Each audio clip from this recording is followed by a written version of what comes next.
And a good morning to you and welcome to Breakfast Extra for a Sunday. Now, this is the very first weekend edition for 2026. And as we step into our second show for the year, the new year, we do so with hope and, of course, with grace. But we also have to be very realistic about the issues that we are facing, even in 2026. These challenges are real and they affect us all. And let's be honest, things don't just go from bad to good overnight. So one New Year's doesn't just change everything. In many ways, 2026 carries some of the same baggages we brought from 2025 with us. But before we go any further, I'd like to tell you guys a story. Let me tell you a story that begins not with tragedy, but with promise. A story of a country that once stood tall, that once had the world looking our way because we seemed to be all that and a bag of chips. Well, in 1970s, Nigeria had wealth as few countries could imagine. Oil was flowing, money was flowing. We had the highways that connected cities and towns, roads that carried ambition and hope. Our GDP was enviable. Compared with countries like South Korea and even China, we were peers. Yeah, we were peers with China. We had everything going for us, everything, amenities, policies, we were on a roll. And then came the 1980s and reality hit. Oil prices fell, dependency on one single resource revealed how fragile we were as a country. Our policies shifted, corruption seeped in, maintenance stopped, roads crumbled, bridges weakened, and the services meant to protect us, the system's ordinary people in developed countries, began to disappear. Roads, hospitals, and basic services, providers, everything just began to disappear. Ambulances became a rarity. Trained responders became a dream. The lifelines we needed to save lives when accidents happened began to vanish. Slowly at first, and then, all at once, it all went. We watched as our peers, countries that had been just like us, sprinted ahead. South Korea invested in industries, infrastructure, education, and emergency services. China, well, they built highways, they built hospitals, entire networks that could save lives even before they were at risk.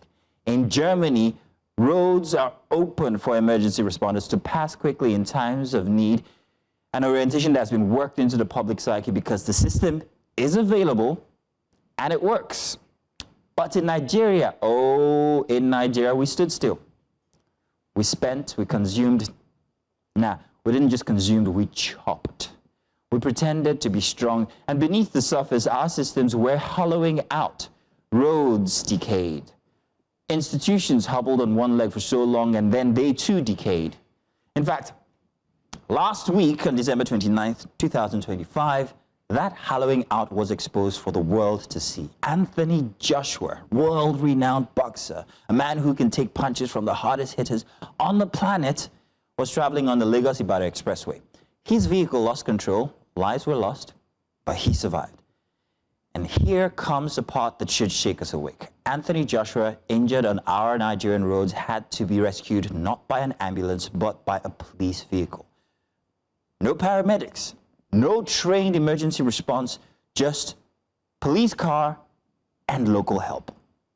So think about that for a second. A nation that once promised greatness shows the world its weakness in one single moment. One single moment. The roads that should save lives, well, they failed. The emergency system that should be ready, well, they're absent. And while we parade wealth in buildings and glossy media reports, the truth is broken along our very highways. The tragedy of the past week is not just a story of one road crash. It's a mirror. It's a very interesting mirror that reflects decades of neglects, of choices we made and failed to undo. This is what the consequence of forgetting looks like. This is what happens when accountability is optional. We allow negligence to grow unchecked, and then we act surprised when it claims lives that could have been saved. We have built a nation that looks wealthy to outsiders, yet it struggles to protect even a single person on a major highway. And so, as we are left with no other choice, we have just one. We can look away and pretend that a police vehicle rescuing a global icon is normal, or, Nigerians, we can open our eyes and see the truth, that we owe ourselves better.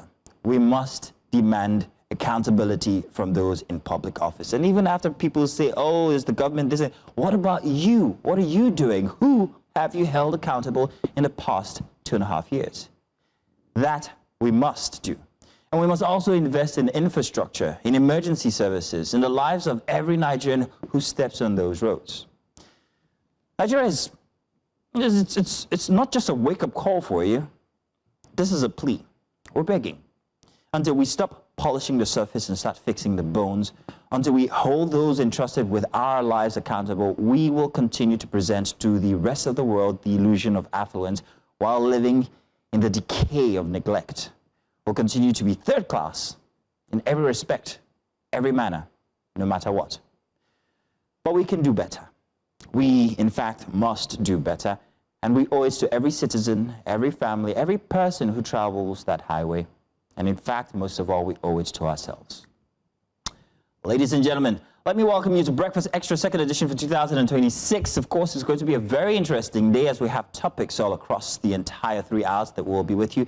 I have with me, of course, Judith Atibi, who's always here every single day. Judith, how are you? You good? Well, I'm good. Happy Sunday to you. The very first Sunday for the year. It is indeed. We should be in churches. Yeah, the church. Well, I don't think there'll be space. It'll be filled to the brim. I can imagine. Yeah, it will be. I can imagine. Well, more money for the pastors. Too sad that they don't have tax. That's the way you see it. Okay. Too sad they don't have any tax to pay. Now, that's something that we're going to be talking about a lot inside of the strips today, because almost every single paper from last week had one strip or the other that had to do with the tax reform bills for 2026. The apprehension that has caused, well, I mean, hey, it's only normal. But we'll talk about that some more. And from yesterday, we had plenty of response with that conversation we had with Zachary and Mr. Jai. So maybe we'll be looking at that one again inside of the strips. I didn't get a chance to see it. But what I have to say is churches should be taxable. Hear, hear. Nay. I don't know. I'm new to these communities. All right. Well, acting like you're anyway. Neither am I. Let's have this conversation there, because you need to put me through how exactly it works. I know it has something to do with tithes. Yeah, no, pastors now, religious houses and non. Let's get started. Start a charity. We're starting.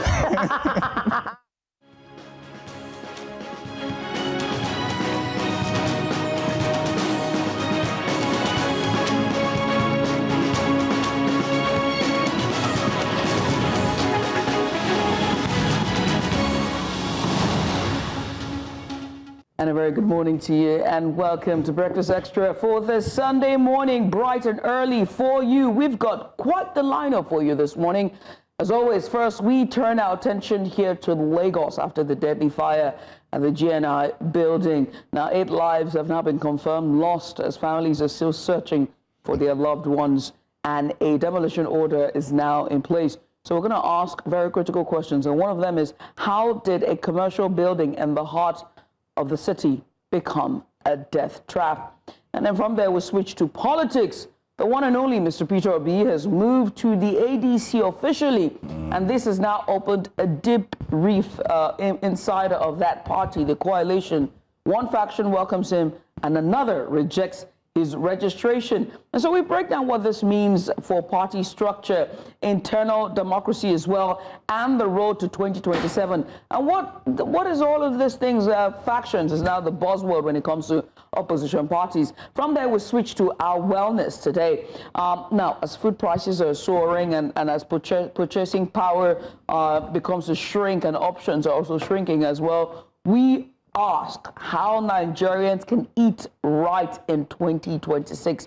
Practical advice on nutrition, especially stress, and staying healthy in hard times or in this tax period. And finally, we switch to football as the Super Eagles, they're gearing up at the knockout stage to face Mozambique in the round of 16 at AFCON 2025. We will cross over to Morocco for the latest from the team camp ahead of tonight's crucial tie. And my God, we are all on the edge of our seat. And Udoka Njoku, our correspondent, is live in Morocco, and he will join us then. So pretty much all we've got, very interesting, insightful discussion lined up just for you. As always, the Mazzino's Zeno set the ball rolling. I did, didn't I? With this tax. The tax reverse. It's not me, it's Nigeria. It's what Nigeria presents to you every single day. And I think today, this week, is going to be mostly about tax. From last week, we had most of the editorials talking about tax.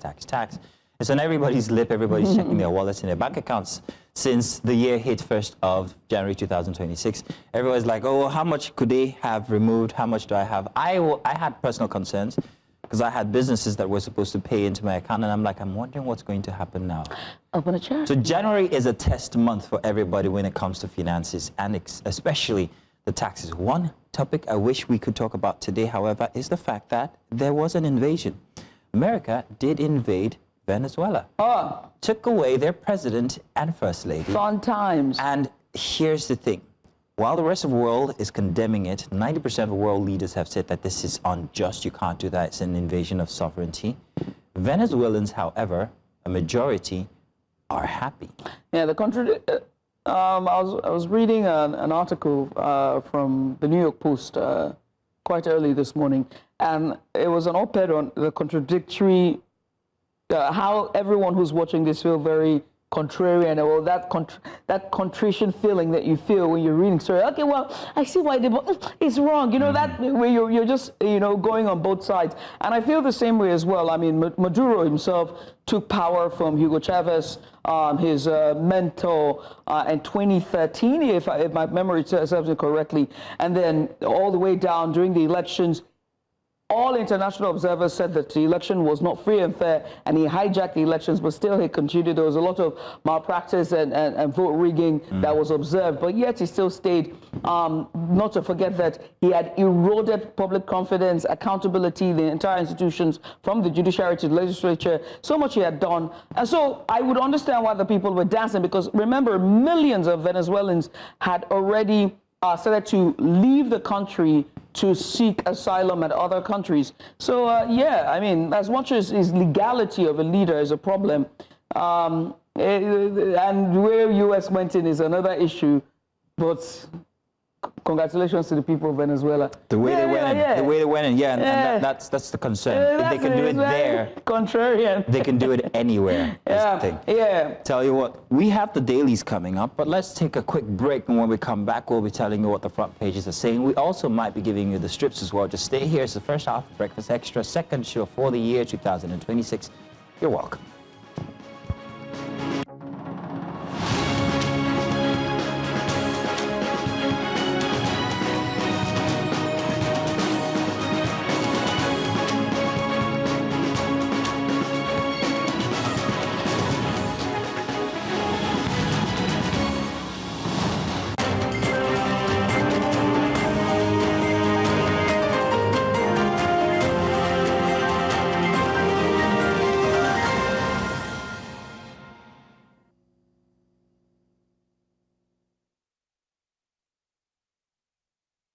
Hey, welcome back. We're well into the first hour here for Breakfast Extra Sunday edition. Myself, Mazino Appeal, and of course, Judith Atibi. Ladies and gentlemen, let's do the front pages, shall we? First off for this morning, big rubrics here. Sunday Punch has got this headline. 2027, APC leaders back Fubara, Wike draws battle line. Dun, dun, dun. Only Tinubu can determine governor's fate, APC chieftains say, and repeating Fubara mistake will bury me politically, says Wike. So this is going to be one of the most interesting political battles for 2027. It didn't fail to be one of the most interesting ones for 2026, but I see a whole lot happening here, because it's like as if you've got the godson pushing forward with plenty of support right now, and Wike's powers seem to be dwindling. I won't put him out of the ring. I won't say he should throw in the towel yet. But there's a lot to sit down and witness come 2027, or just before 2027 elections.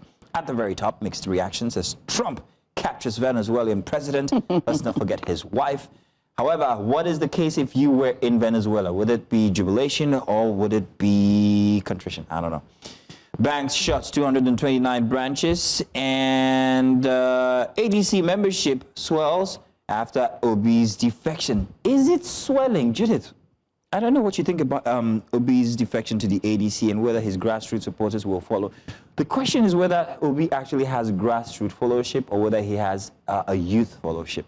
a youth, very mobile, very aware followership. So those are two different bodies or communities you have to consider when you're talking about Peter Obi and his move to the ADC.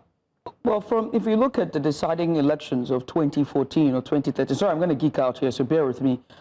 We saw that as well, that people voted along personality lines, where people went in and they voted for Buhari, say Baba Buhari, the late Buhari, may so rest in peace. We also saw that as well with Tinubu, Atiku, and the Obedient movement as well. People came out in droves to vote for him based on personality. And so this might happen again.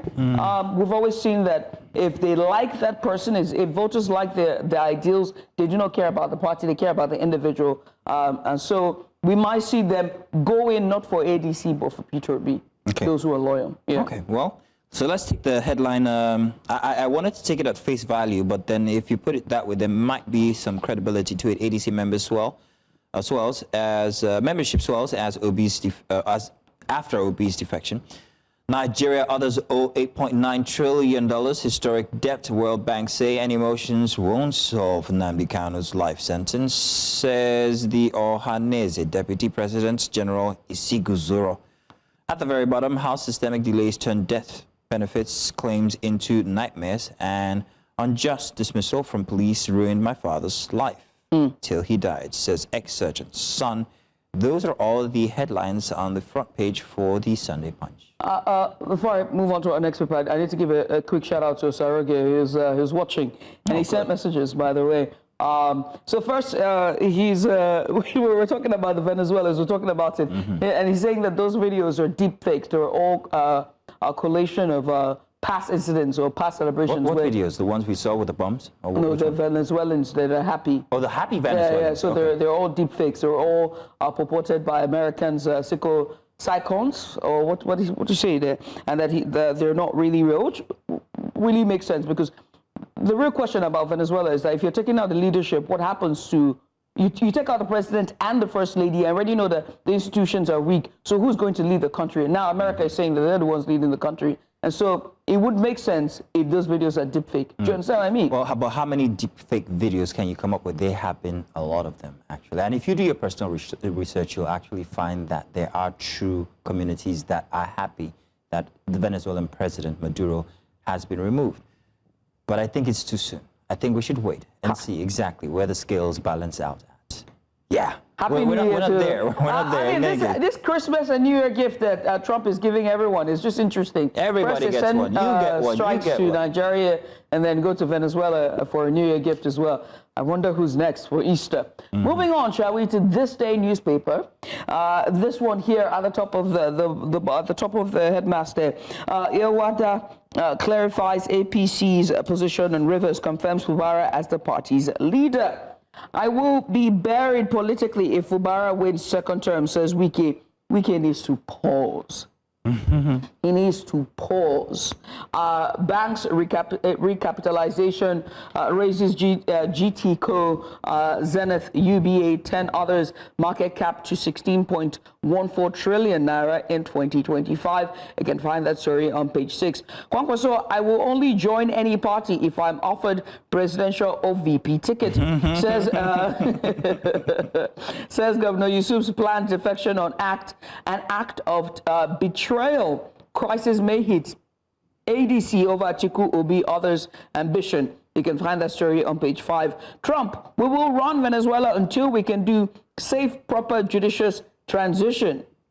Again, not the way to go about this, but hey, what do I know? I'm just a journalist. Then it goes on to say, Trump says U.S. oil firms heading to Venezuela. It was always about the oil, wasn't it?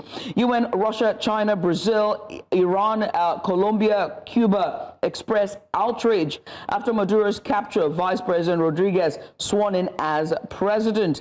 Police avert deadly attack on a Rise news crew, others in Rivers State. That story is on page 5. Look, we can't afford another tragedy on any press community at this time. So big shout out to the police for averting that. And that's pretty much all the major stories here on this day. The Nation is up next for a Sunday. Here, 2026 Political Gladiators Economic Czar Stars to Watch. It has an entire list pictures there. Dangote made it on there. Of course, you have Amukbutan there. Atiku right next to Obi. We still want to know who's going first. Rabi Oyedele on there. Oyedele for the tax reforms. And Wike, of course, he can't be missed. Ribadu.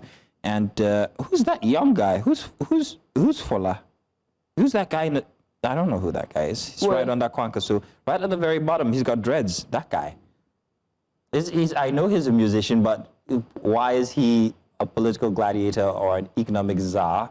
Why is he a star to watch, maybe? Well, two things can be correct. You know what I mean? Like, that can be a pop culture. Can I get details on him? Can producers help me with details on him so I can... You know what I mean? Like, you can love movies and still be a nerd. At the top for the nation, House of Reps released CTC, 4 tax laws to public. A writer there says no ambiguity in what constitutes the law. States LG set for more revenue as new tax regime takes off.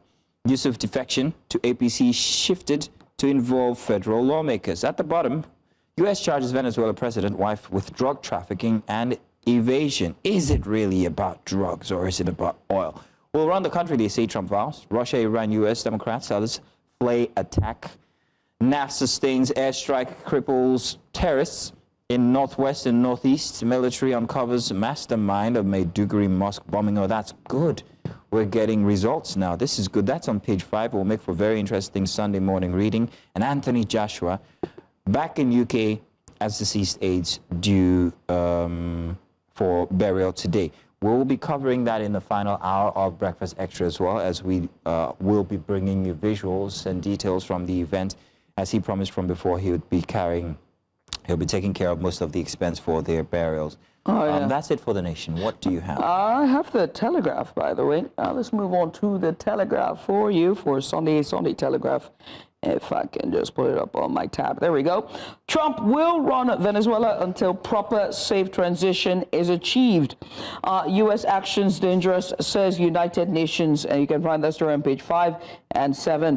Now, right next to it, poor leadership fueling coups in Africa. Ooh, tell me about it. Find that story on page 14 and 19 of the Sunday Telegraph. It goes on to say, suppression of opposition derails rule of law, destroy institutions. Yes, we've seen that over and over again.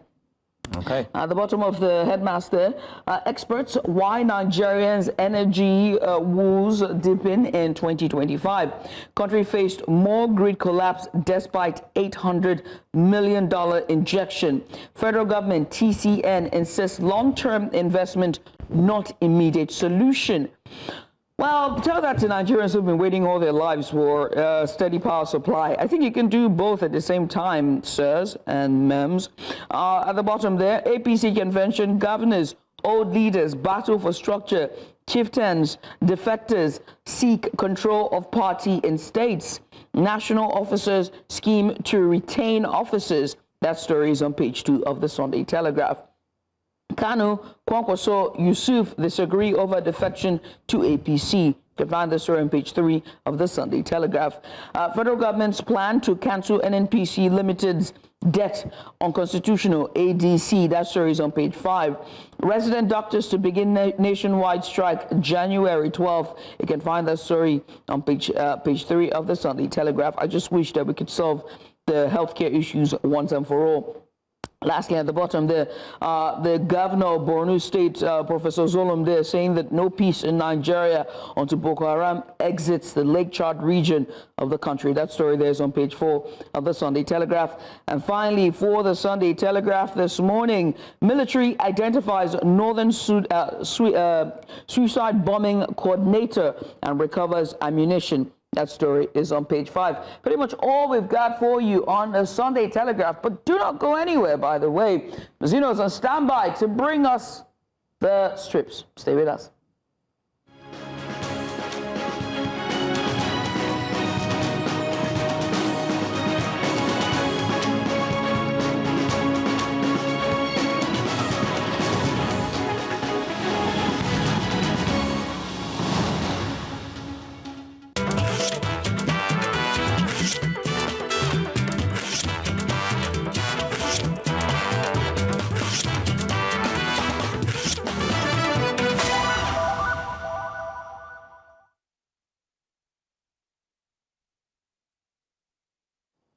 And you're welcome. Sorry, I was checking my bank account. Didn't want to be taxed unscrupulously. Welcome.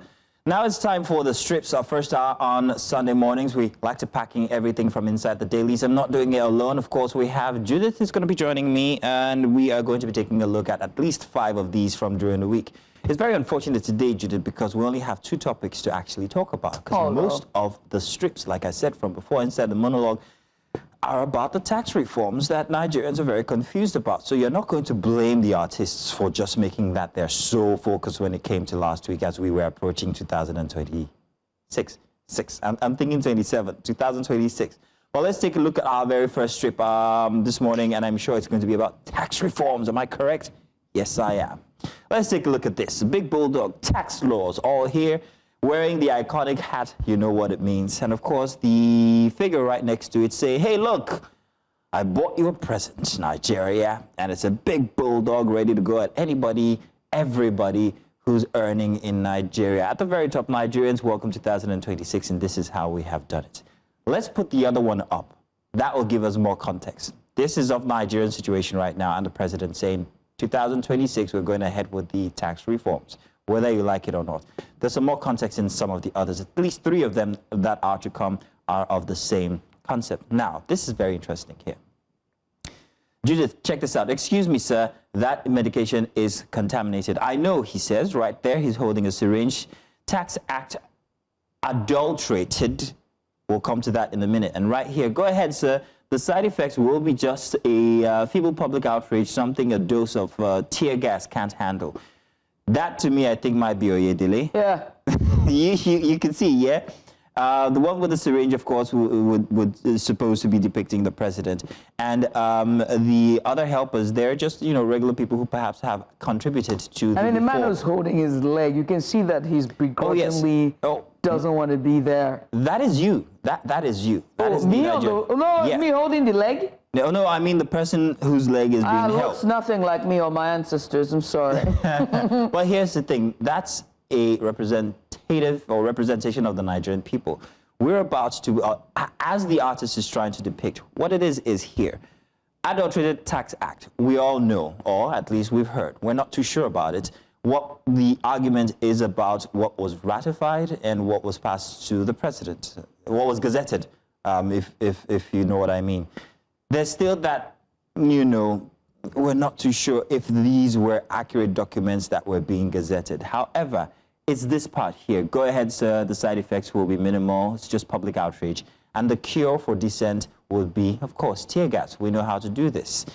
It's a very grim picture of the Nigerian situation when it comes to the tax reform that we are going to be experiencing, especially come the end of this month, what people might be expecting to see, the confusion, all of that. And this is the president's response. No, we're going to go ahead with it. The authorities, when it comes to the reform, Oyedele himself, don't worry, you know, without no information. This person here pleading, I don't want this. I'm not too sure. You can see that he is being held down. That means he's been forced. It's been forced on him. Does this not paint you and I today? Judith, does it, doesn't it? Yeah, I mean, it does. You have painted, you recaptured it all there in your response. And I feel that it's also very heart-wrenching,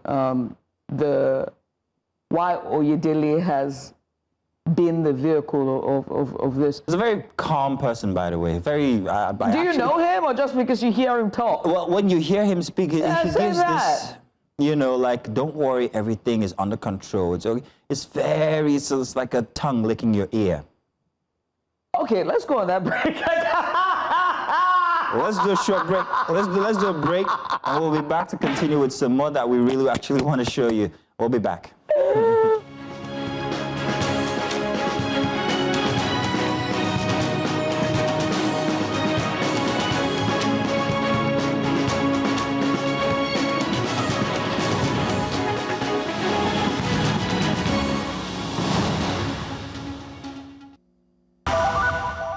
Welcome back. It's still the strips. We're still doing that. We left from before, and I think the last strip that we brought you was on tax reform. Well, we're not done yet. This was it. Yeah, we've still got a couple more that are still on the same tax reform. Judith is still here, but let's take a look at this one here. The new tax law. Now, don't worry. Be happy. Remember that song? Bobby what now? Judith, what's his name? Bobby, I can't remember his name. Don't worry, be happy. Don't worry, be happy. Exactly. Exactly what Oyedele and the president have been telling us. Don't worry. It will be a prize to see that this will not affect Nigerians adversely. So should we take the bait? Should we walk into that cage there, that new tax law cage?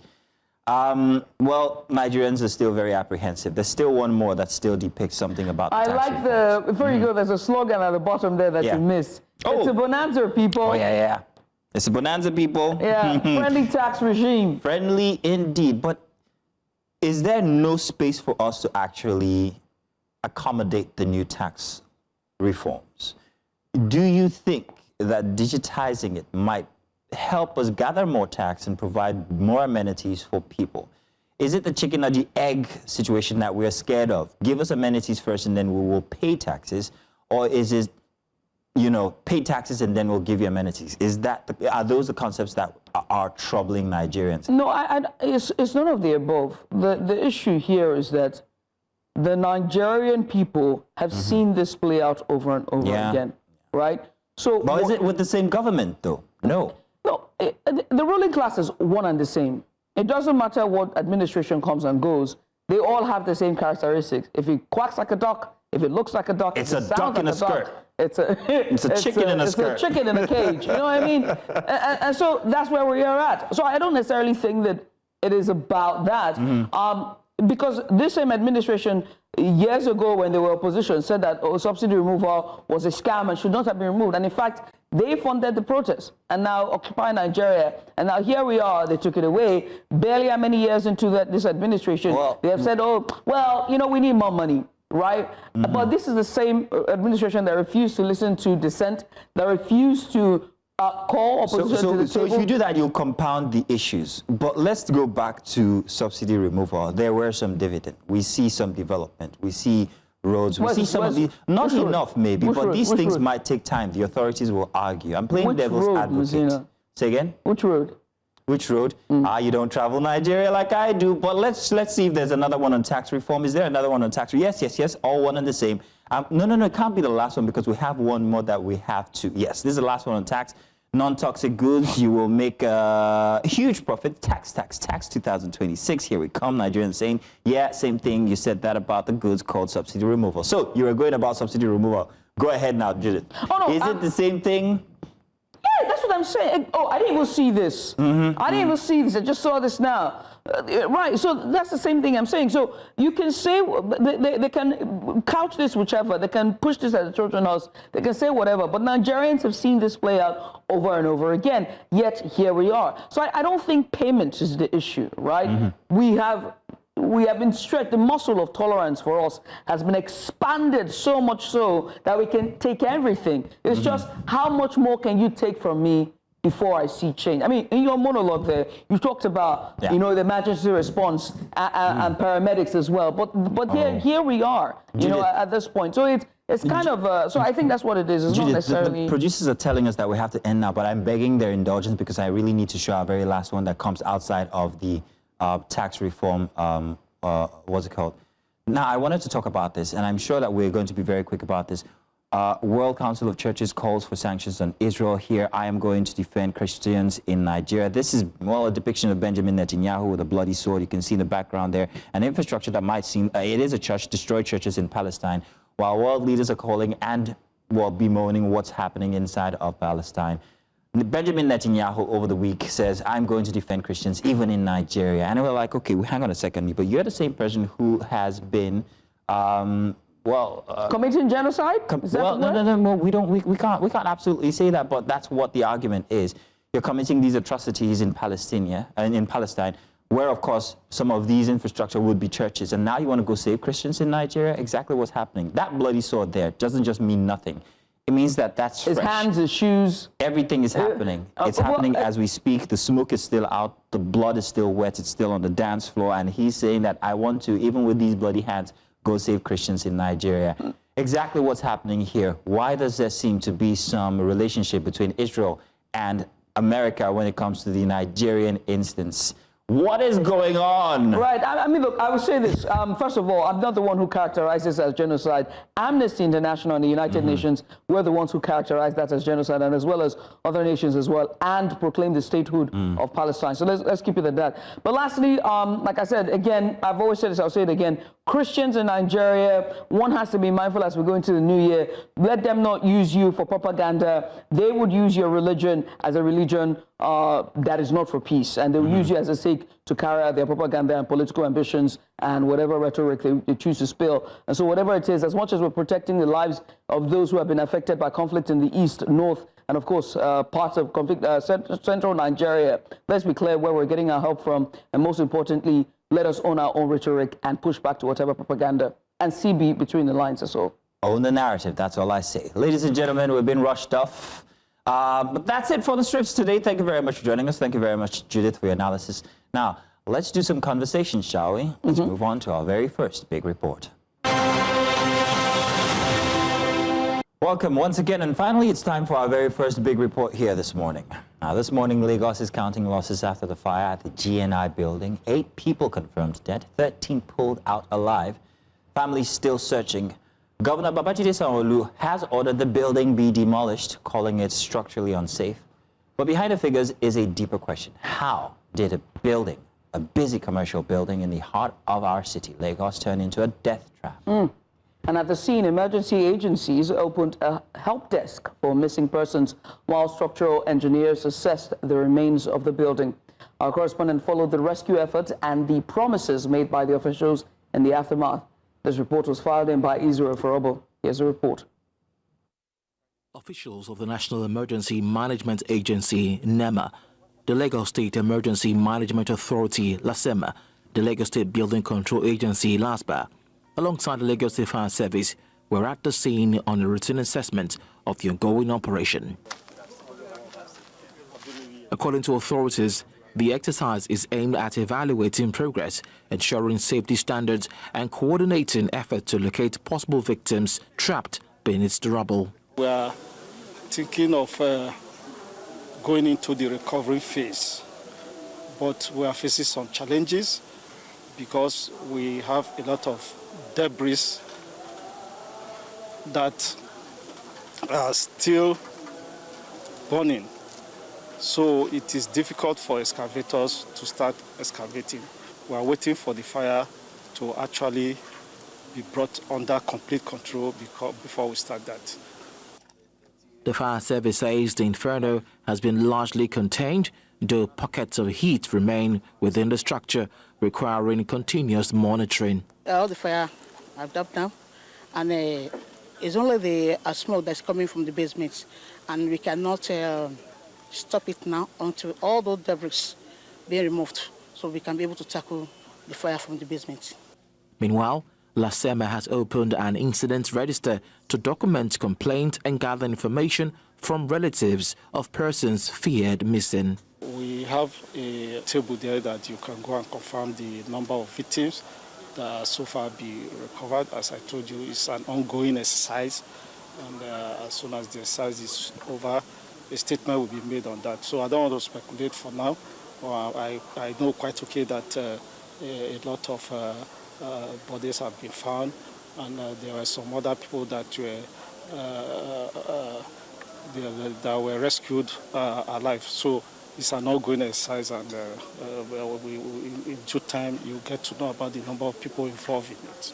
For now, the area remains cordoned off as authorities urge residents and traders to stay away while operations continue. In Lagos, for News Central, Israel Ifirobo. And now Israel Ifirobo joins us. Israel, thank you very much for joining us inside of the studio after such stellar reporting. Thank you very much. Like I said, you've been on everybody's show lately. Now you're a fire correspondent. It's very sad, however. Is it fire or housing or real estate? Because he's also been covering all of Shoki's demolition as well. Yes. Right, so you've been, I think, real estate and just the Lagos metropolis. I'll leave it there. So let's go. All right, so let's talk about the fire instance from earlier today. I mean, sorry, from last week. Yeah. Now, the Lagos State Governor has said that he is going to be, well, he has called for the demolition of the building. Yeah. And I'm wondering how exactly that's going to happen. It's a very big building, one of the oldest buildings in Lagos, in fact, and there is surrounding buildings around it. And I'm wondering how this is going to happen.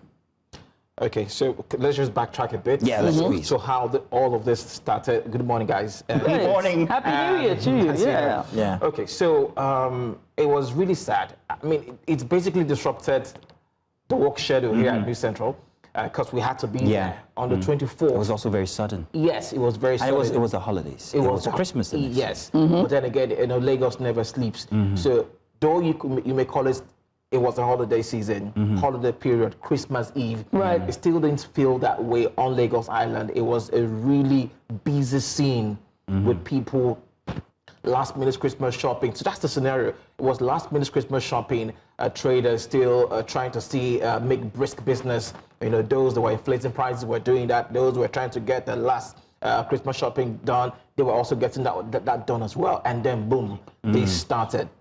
25-story building, the GNI building on Lagos Island. And it At one time, one of the biggest buildings on the island. Yeah, and it started so small. And that is one of the saddest parts of this story. In fact, there are lots of sad parts in this story, but the fact that it started so small. I mean, there was a video I saw. I couldn't get hold of that video. I'm going to try and get hold of that video. It showed the fire starting out so small. Yeah, that's what they all said. All the eyewitnesses said it started out small, So small. and they went about their duty thinking it was going to be turned off. Because And that's what they did. Yeah, and I think that's a norm there because fires do start out because of their connections, electrical connections and And they went generators. home. Yeah. Some people went home, thinking that, okay, it's a small fire. I think it will be contained. But who is containing the fire? No one. And then firefighters came. There were speculations, and I couldn't confirm because I wasn't there, saying that this private fire services that came were demanding for money. Well, let's talk about that. Are there private fire responders? Yes. There are. Yes. Yes, And there are. are they in these vicinities? How are they? How do we have these private fire rescue operators? Yeah. Is it something that the market came together and said, okay, let's have something, or an individual? Who are they? Are they registered exactly? So when you have lots of buildings like that, I mean, I don't want to mention names of companies right now, but when you have such high-profile companies, yes, in such an area, They want to protect their assets. Protect their own assets. So they do have this facilities for them alone. So when you have them clustered like that, there's always a procedure. And I do know also that there's always an interagency collaboration between the Lagos Fire and Rescue Service, and other private fire service operators as well within the vicinity. But getting to the area, first of all, was a big issue. These are the issues that happened that made it quite difficult to access the building. There were lots of people on the road. I mean, I went there just last week. I couldn't get to the place. I was going to be on news at 12. I didn't get it up until much later during the course of the news because it was already jam-packed. You can barely move. Yeah, getting in. Yes, getting in. Yes. CMS is really difficult. So put that mentally. When you have an emergency situation, right. It is indeed a very. Israel, let me come in here and ask you, away from accessibility, away from all of that, there's something that is at the core here, and I think we need to address it. The traders and families of loved ones came back to that scene and started to say, our people are trapped in that building. But at first, when the fire had happened and when they were still putting out the fire, the Lagos State government had not mentioned, and in fact, didn't say anything about casualties even when asked. Why did it take so long for them to acknowledge those? And why did it take so long for the governor to come out and mention these names? And what do we know about the families? Were you able to speak to them? How did it get to this point? Let's start from the families right now. I'm still trying to see if we can get some of them here in the studio. In fact, during the week, I did reports on some of them. We spoke to them, and we did try to amplify their voices. Yes, indeed, there are people trapped in the building. And days after the incident, they told me that they were still in communication with these people that were trapped inside the building. Yes. As you know, as sad as Yes. it may sound, there were people trapped in this building, Calling their days loved after, ones. texting, messaging. They were in communication with them. Oh dear. And then these people, according to them, they feel the state government and those in authorities were pretty much slow in their response to save these people.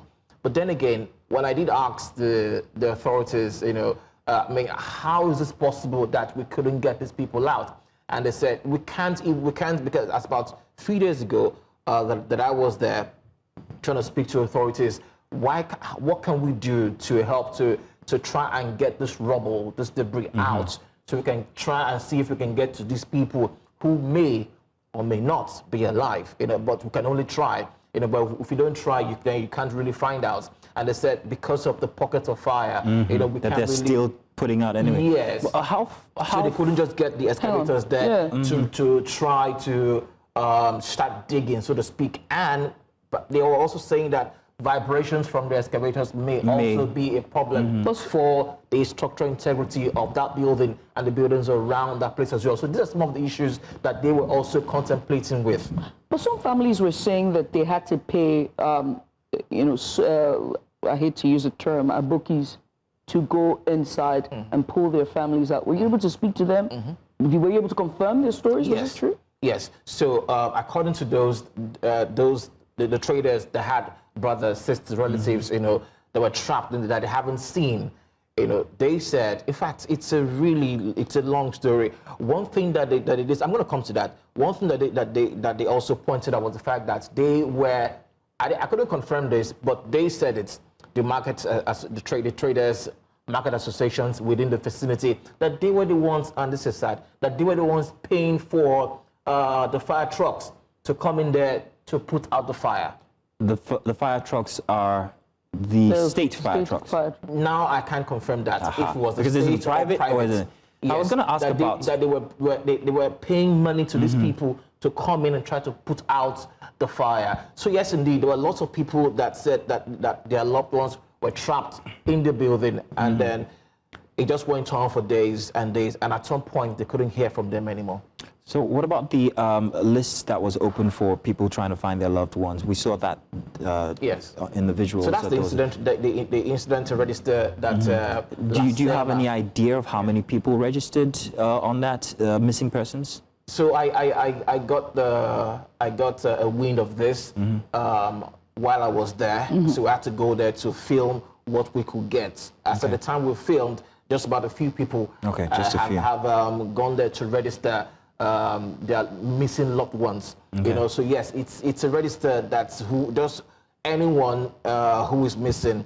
You can just go there, put down the names of the person. And I did speak to one of the agents from LASEMA, and they said this is important because as we continue with this search and rescue, we can start ticking out names of those that we found, names of those that are no longer alive, so we know how many more people we're still looking for, as days go by. So basically, that's just what that document is about. The governor has said now that the building will come down. It's a big building. It's 25 stories, if I'm not mistaken. Yes, it is. Definitely has to come down. Structurally, it's already collapsing itself. So to avoid anything else, it has. But how will that happen? Are you going to follow up the story until the building comes down? What have you heard that might be the mechanism that would be used to bring the building down? One thing that News Central, what we try to do is to try to follow up on these stories, no matter how little, because when we break a story, we try to make sure that we follow through to the very you're end. preaching to the choir, but yes, go on. Yeah, I know. Yeah, and I have to preach it. Gotta embody it, yeah. Blow your own horn, that's good. Developmental journalism. So we'll be following through, and well, it has happened before on Lagos Island, where they make use of dynamite, to bring down a building. That is what I think will also happen this time around. Controlled explosion. Yes, it will be a controlled explosion. And one thing that the state government and authorities have done right now is to let people know that they cannot be close to the vicinity anymore. Yeah, because I was going to ask about 100 proximity. meters, yeah, about 100 there are meters. buildings Yes. next to the GNI building. You know, I was doing a report, I was doing a live crossing into the studio the other day, and I did one about a particular building that I saw. I saw it with my eyes, and I said there were cracks all along that building from the very top to the very bottom. It was cracked already. I knew this building was going to come down. 3 days ago, it did come down. Wow. You know, so, and that's... Hope and no casualties. No casualties. So imagine people... I think it was a mall that was close by one of the shops. Yeah, it was just the next building. Right next to just the next building. So imagine people still, milling around the vicinity when that happens. Imagine if the authorities hadn't cornered off the area and warned people not to come close. So yes, indeed, 100 meters close to that vicinity has been cornered off, telling people not to go in there. But the traders are also very, very, what's the word now? They still want to try and see if they can salvage their goods, but... Because, I mean, festive season, they spent much money, Yes. took out loans, shipped a lot. I know. Judith, let's not even go into that. On the night of the fire, 24th of December, 2025, I heard stories of people who just offloaded, about 5 tankers of their goods into that building. Hi.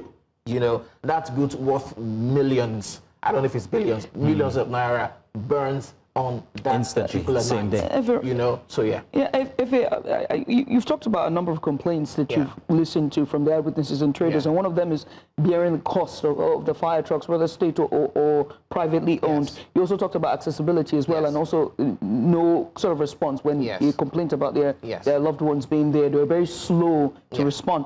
But which one struck out? Which one do you think is by far the biggest and the state might not be able to tackle? So the building itself is not meant to be used for what it was being used for. Thank you. My dad said this thing. The building itself is not meant to be used for what it's being used for right now. As a storehouse. As a storehouse. Is that what it is? It's a warehouse. It is what it is, right?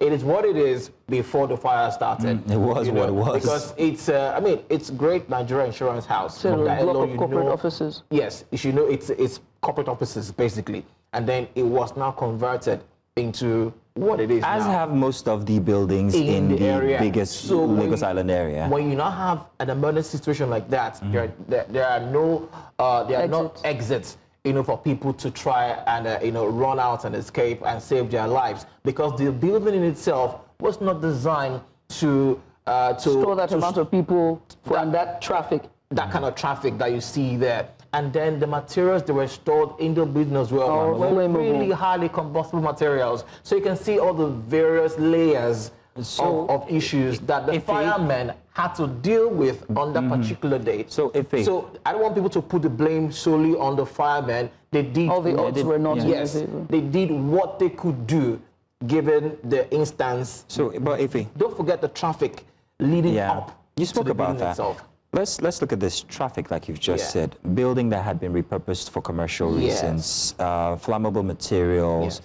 This is one out of maybe 100 buildings in Lagos Island that still operate the way it does for commercial activities, acting as warehouses, tight roads. This is going to happen again. When are you going to start monitoring, policing these potential events? Because I think someone needs to start doing that. Because if it's happened before, from earlier last year, middle of last year, just only, it keeps happening, and it's always. It happened in September. So perhaps we need to start clocking in buildings that have the potentials. All of them do. All of them do. So now that we now know that has the governor wants to demolish this one, but were there any other talks regarding any other buildings that have the same what do you call it now, factors around them? Well, this conversation has been ongoing for a very long time, so it's not something new. So we're going to wait for the next 3 buildings before we now think about it. I don't think it can be done. I think it can. Look, and I want you and I, if I ever have the strength to leave my house on a weekday with you, we would take a camera or hidden camera or maybe the meta glasses, and I would take you down a particular building. There is a lister underground. That place is meant for underground parking. There is nothing you can tell me. The way the shops going and out, in fact, they'll tell you, oh, this is not part of it. How do you know it's not part of it? Because it all looks the same. There's a generator in there. And so I don't think it can happen because you're pulling down an entire ecosystem. One thing will suffer, and maybe many will suffer to pull it down. And there are many things that will slip through the cracks in your attempt to pull it down, in my humble opinion. So here's the thing. It can be done.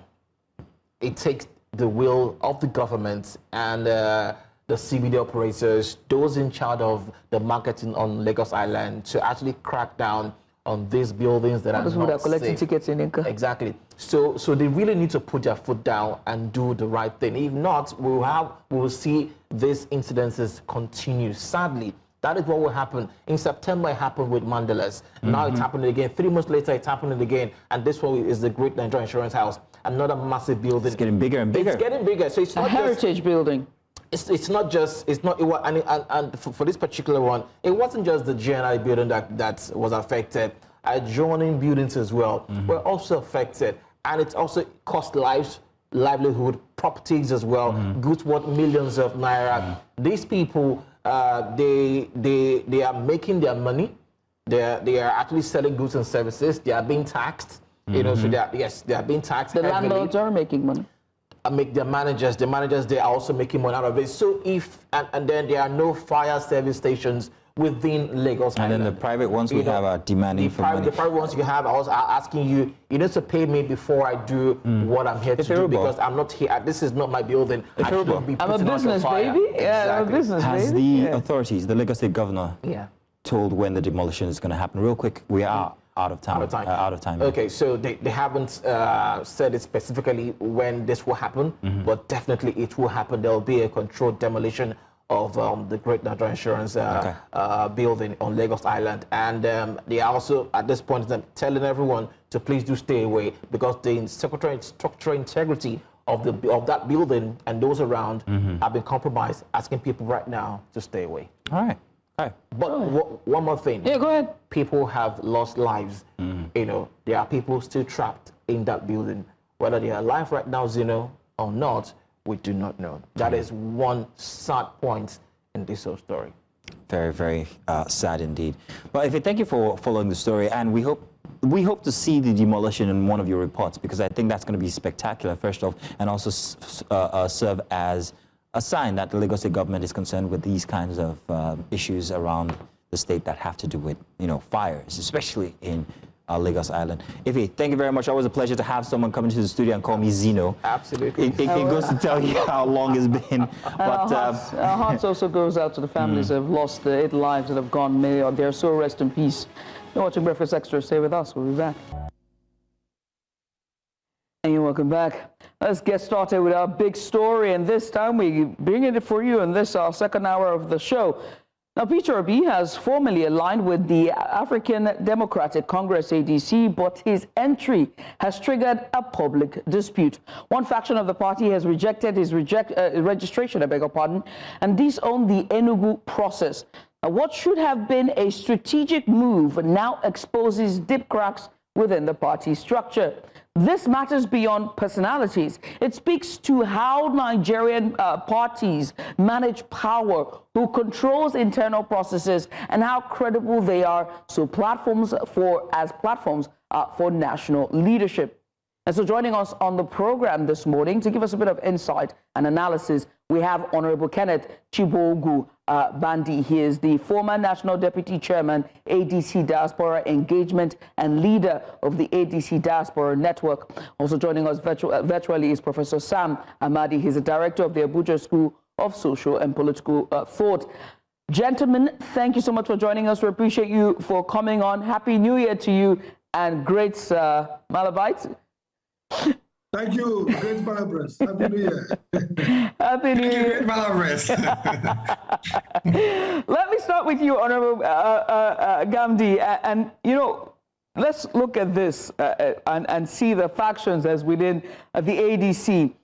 Too young a coalition to now be afflicted with, the disease of factions, as we've seen from all different opposition parties, whether it's with the Labour Party and now the PDP.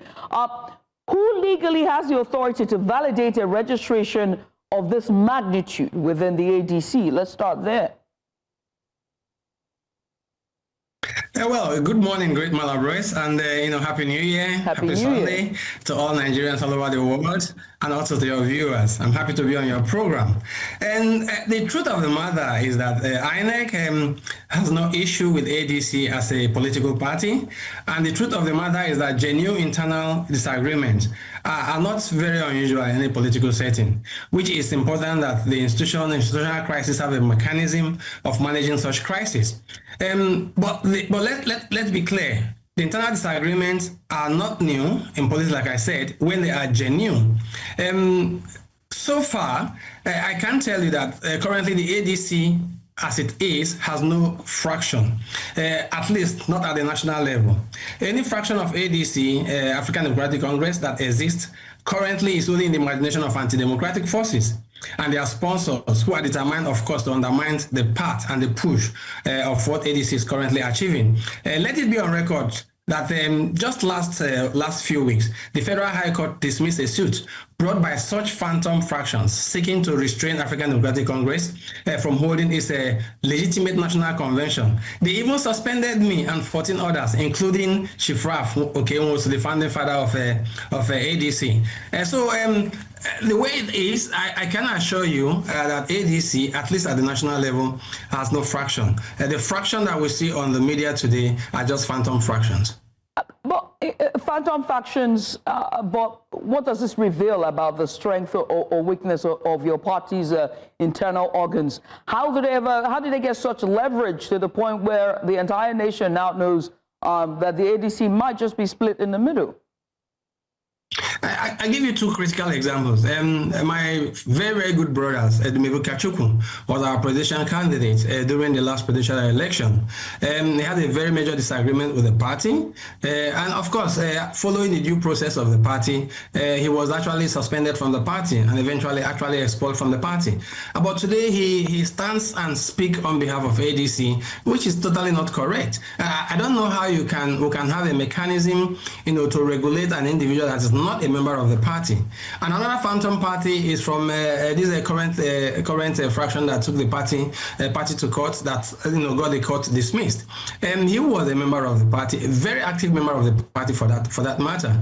But of course, we have disagreement on how probably we should approach the coalition that we are currently going in. And he decided to exit the party after some anti-party activities. He was expelled from the party legitimately by the national organ of the party, endorsed by the National Working Committee. So as far as we are concerned, he's no longer a member of ADC. So going to court, to challenge the legitimacy of the party operation when you are no longer a party, it's something I don't know how to explain that, and that's why I call them phantom fractions. If there's any fraction within the party, of course there are mechanisms to address such a problem, which is not the case. I mean, we have a couple of disagreements on how the coalition should proceed, but they have been resolved amicably, and you can see that the party is thriving as we're having more and more meaningful Nigerians coming into the coalition. All right. Let me bring Professor Sam Amadi here. Professor, a very good morning to you and Happy New Year.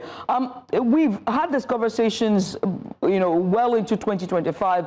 The disease of factionalism, hopefully that's a word, are now being plagued by the ADC. But, I mean, Honorable Gandhi here said that, it's a phantom faction. Do you agree? And most importantly, what does this reveal about opposition as we get into campaign and electoral season full on? Well, first, let me say that, make some corrections.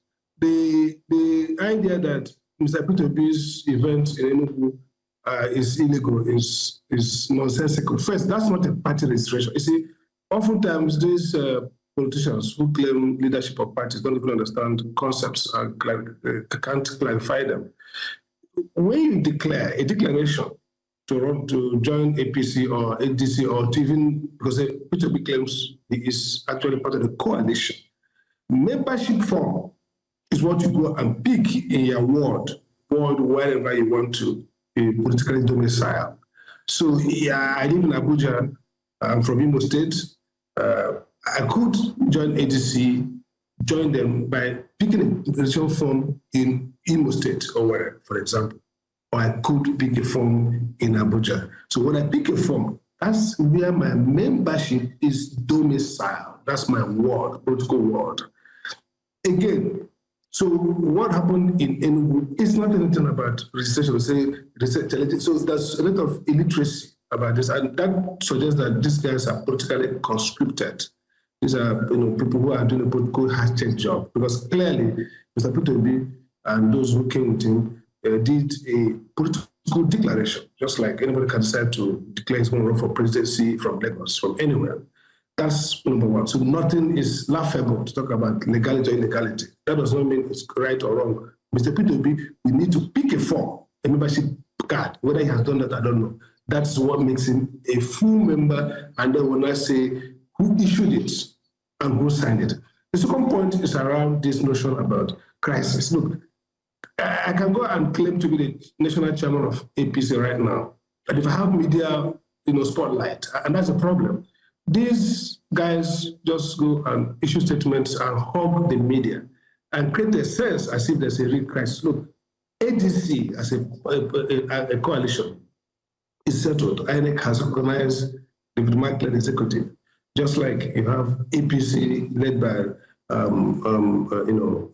the professor who is recognized. Now, PDP and Labour has had problem because the members of those parties, the leaders are divided in some ways. And clearly, we never had parties so destabilized before 2023. Under Buhari, with all his, people can argue was dictatorial, authoritarian, maybe competent or incompetent, but Buhari never bothered about other political parties, what they're going to do. But Tinubu's political script book is based on first disarraying the opposition, and that's very clear. It's a political rule book they're playing. All right.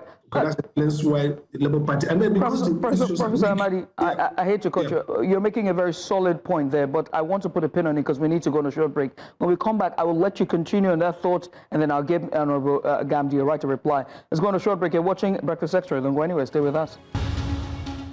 And you're welcome back. Now, earlier before the break, we were talking about the official defection of Peter Obi, who is now fully registered with the ADC. Now, a faction has come out to reject that registration. Well, joining us earlier was Honorable Kenneth Gamdi. He is the former National Deputy Chairman of the ADC Diaspora Engagement. Also with us is Professor Sam Amadi, Director of the Abuja School of Social and Political Thought. Now, Professor Amadi, before the break, you were sharing your opinion on just comparing notes on the President Tinubu's approach to dissent and opposition versus President Tinubu's administration's approach to opposition and dissent. Please continue with your submission. Thank you. I was trying to say that though President Buhari was APC leader, was often seen as authoritarian and dictatorial and had military background, to his credit, his strategy for second term didn't involve direct, effort at destabilizing or, seducing or causing crisis in the political parties. He may have, people argue, perhaps won election with some foul strategy, but it was largely respectful of those parties. So what we have seen since 2023 has been escalation of a strategy that based on don't allow any credible platform to exist. And so you can see it from the Labour Party, you can see that from nowhere, the crisis was manufactured, and the allegation is that some of the leaders in this government are part of financing and strengthening that division. Now we see PDP, where a top leader in this government and someone who has taken upon himself, even more than the national chairman of the party, to sing around how Tinubu must come back. And so for the first time, we've seen a man who claims ownership of the political party, the PDP, and say he owns this party. He brought everybody. He's the one who should be the leader, saying clearly, we don't want to run election against Tinubu. After Tinubu will resurrect. So it's just a strategy. I don't know, it might work for the president, but it's going to definitely destroy politics and democracy in Nigeria. He has destroyed it. So you've seen somebody will come up tomorrow. If tomorrow the coalition guys move to SDP or move to whatever party, you will see somebody come up and say, that's my party, challenge. Maybe there's no crisis, he'll create a crisis, and then that crisis will have official support, war chest, the Scots, INEC will play dead brain and look for irrelevant legalese and rules to stalemate and not be decisive. So it's really a crisis founded on three things. One, the strategic engagement of this government, President Tinubu. Two, the fact of hunger and greed. Many people have alleged financial inducement, big numbers, that forces governors who have safe seats. I can understand people shopping for platform to win election if they are safe seat. I can also understand people. I don't understand somebody who is not running for re-election being so desperate to join the ruling party. So all this conjure an idea that the democracy in Nigeria, even as distorted as it has been, even as maybe undemocratic as it has been, is further threatened to the point that it's difficult to foresee or predict whether we're going to have at least de facto two strong parties. And that's really what Democrats care about. Look, democracy in Nigeria is deficient in fundamental ways. So winning election doesn't cure the crisis of Nigerian democracy. But like I argue, even if everything fails, even if elections, those who govern don't do anything, there should be at any time in a electoral democracy at least two strong parties that can alternate. It creates a disciplinary effect on governance. So everybody knows, and that's what's electoral democracy, the possibility, as the first ones have said, that you can lose an election and be made to leave power.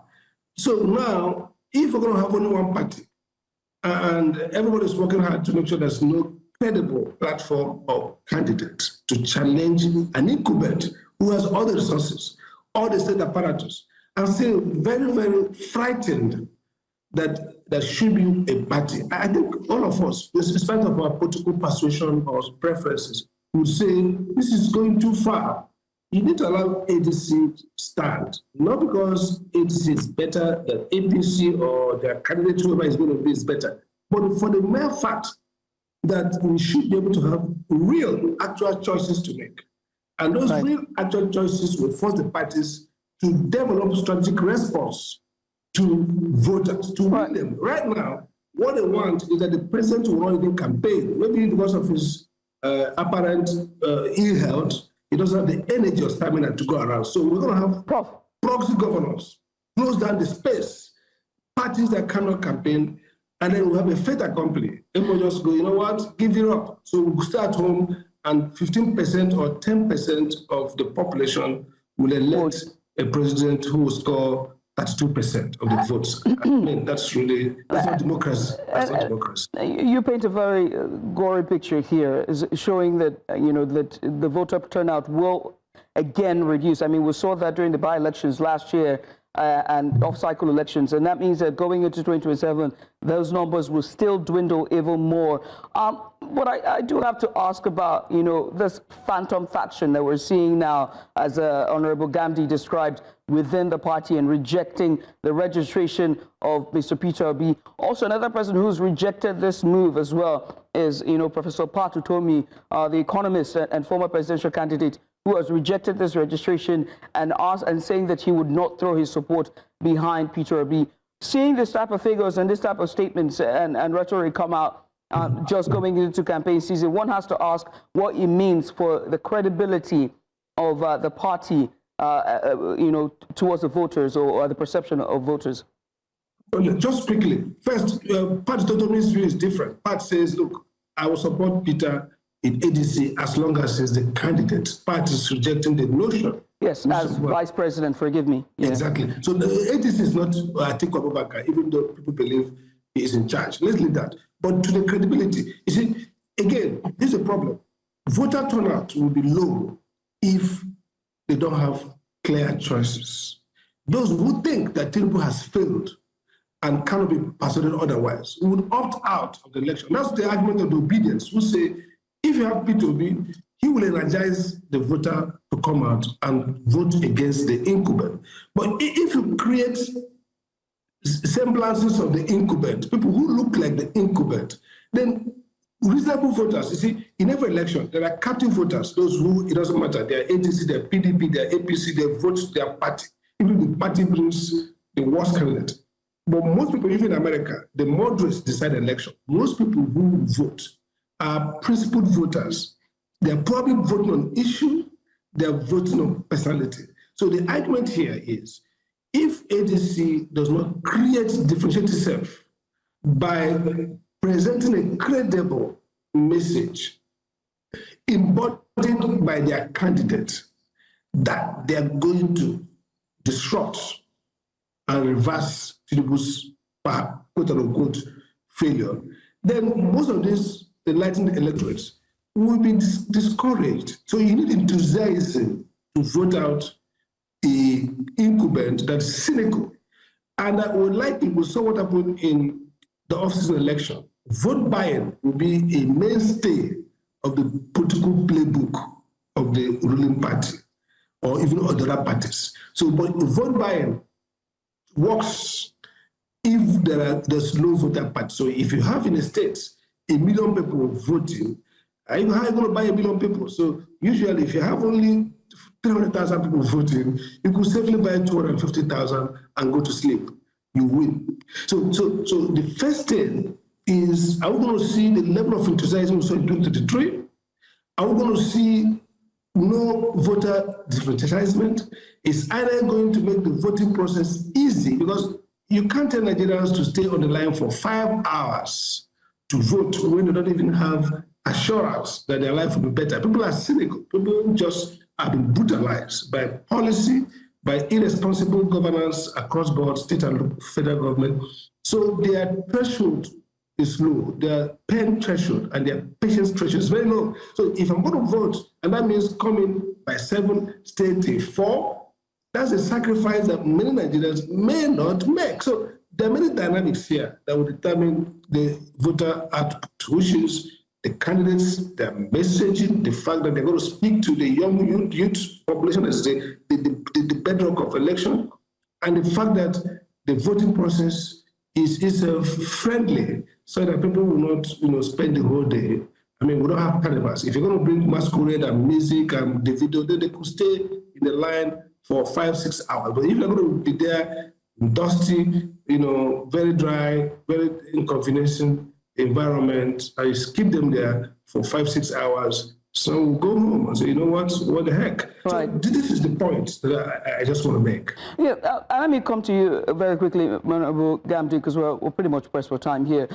First of all, Professor Amadi said that, the registration process, or that ceremony that we saw with Mr. Peter Obi was pretty much to him, just to signify his membership or his joining to the coalition, not necessarily a proper registration exercise that should be done in his constituents. I want you to reply to that, but also more importantly, every critic, and analyst have said that the undoing of the ADC will be who will anchor or who will lead from the front with the party, whether it would be Atiku Abubakar or Mr. Peter Obi or Rotimi Amechi or El Rufai, heavyweights with their own loyal camp. But who will lead the party, and will it be its undoing? Very quickly.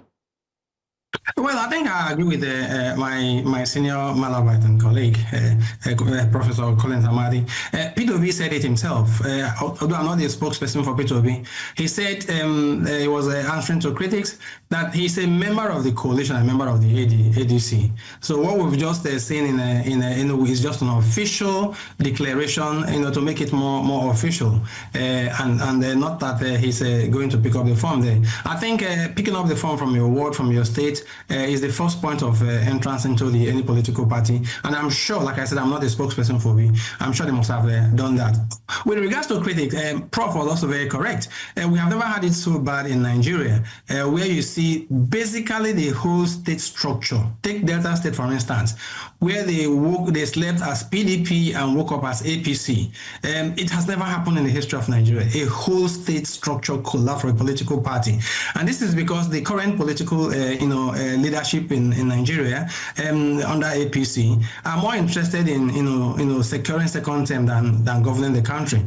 Let it be very clear. You see, the 2027 election will not be decided by party dominance alone, which is exactly what the APC is trying to do. Let us not forget that P2B won so many states when he has no single governor in that state.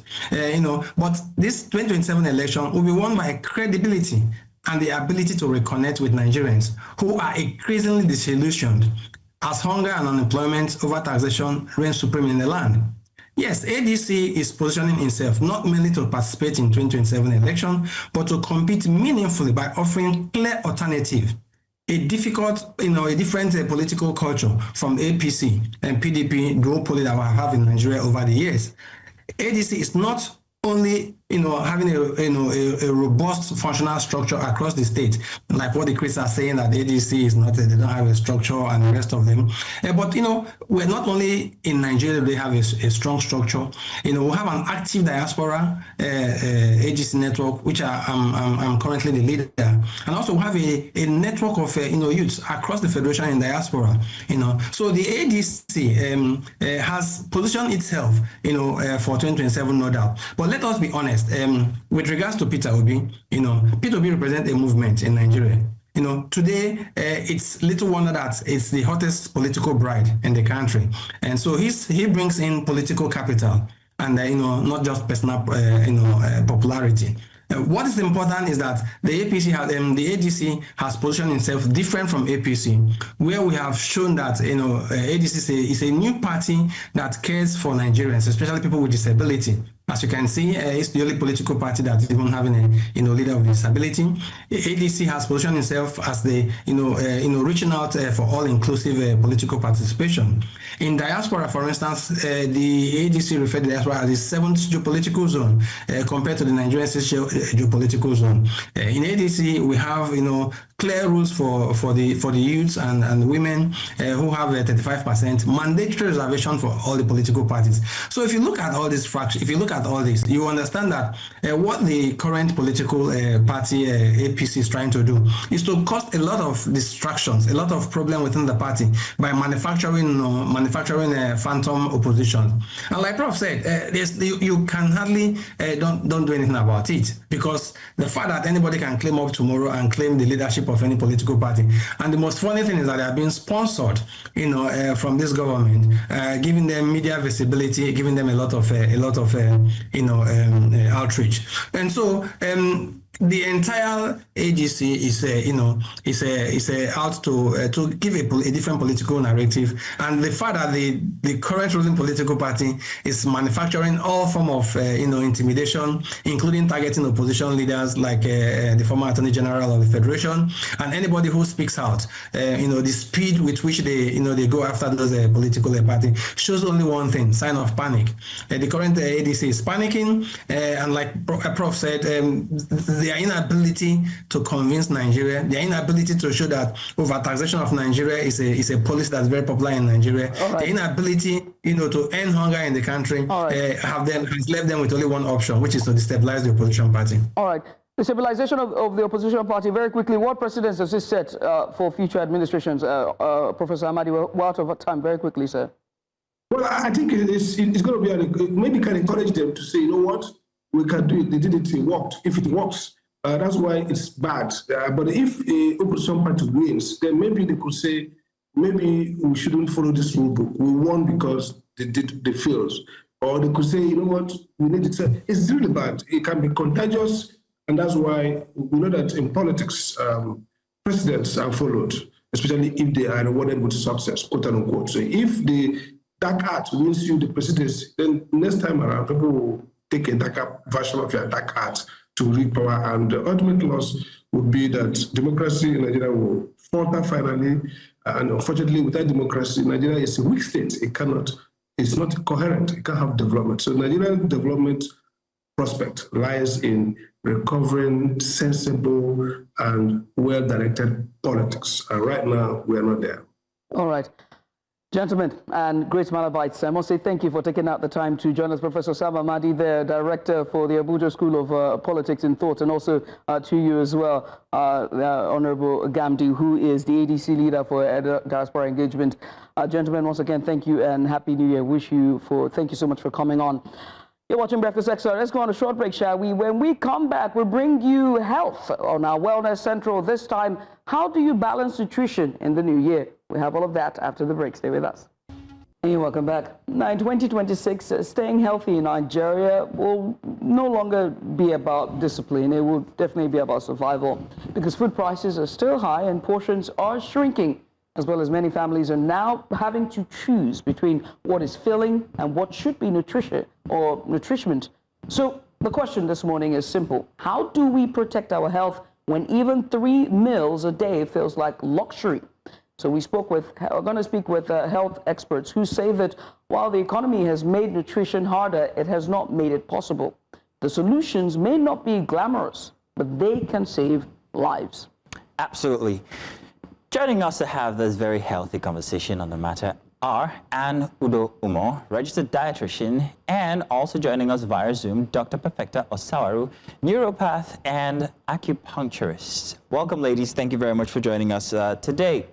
Thank you very much for having me. Grand. For joining. And if you don't mind, let me start with Dr. Perfecta, who's joining us online. Dr. Perfecta, grand that you join us today. It's been a very long time since we saw you here on the show.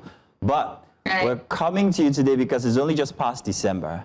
People perhaps maybe have had a lot of, this and that during the season. But then again, when reality hits and your pocket is flat, now is the time to actually face consequences.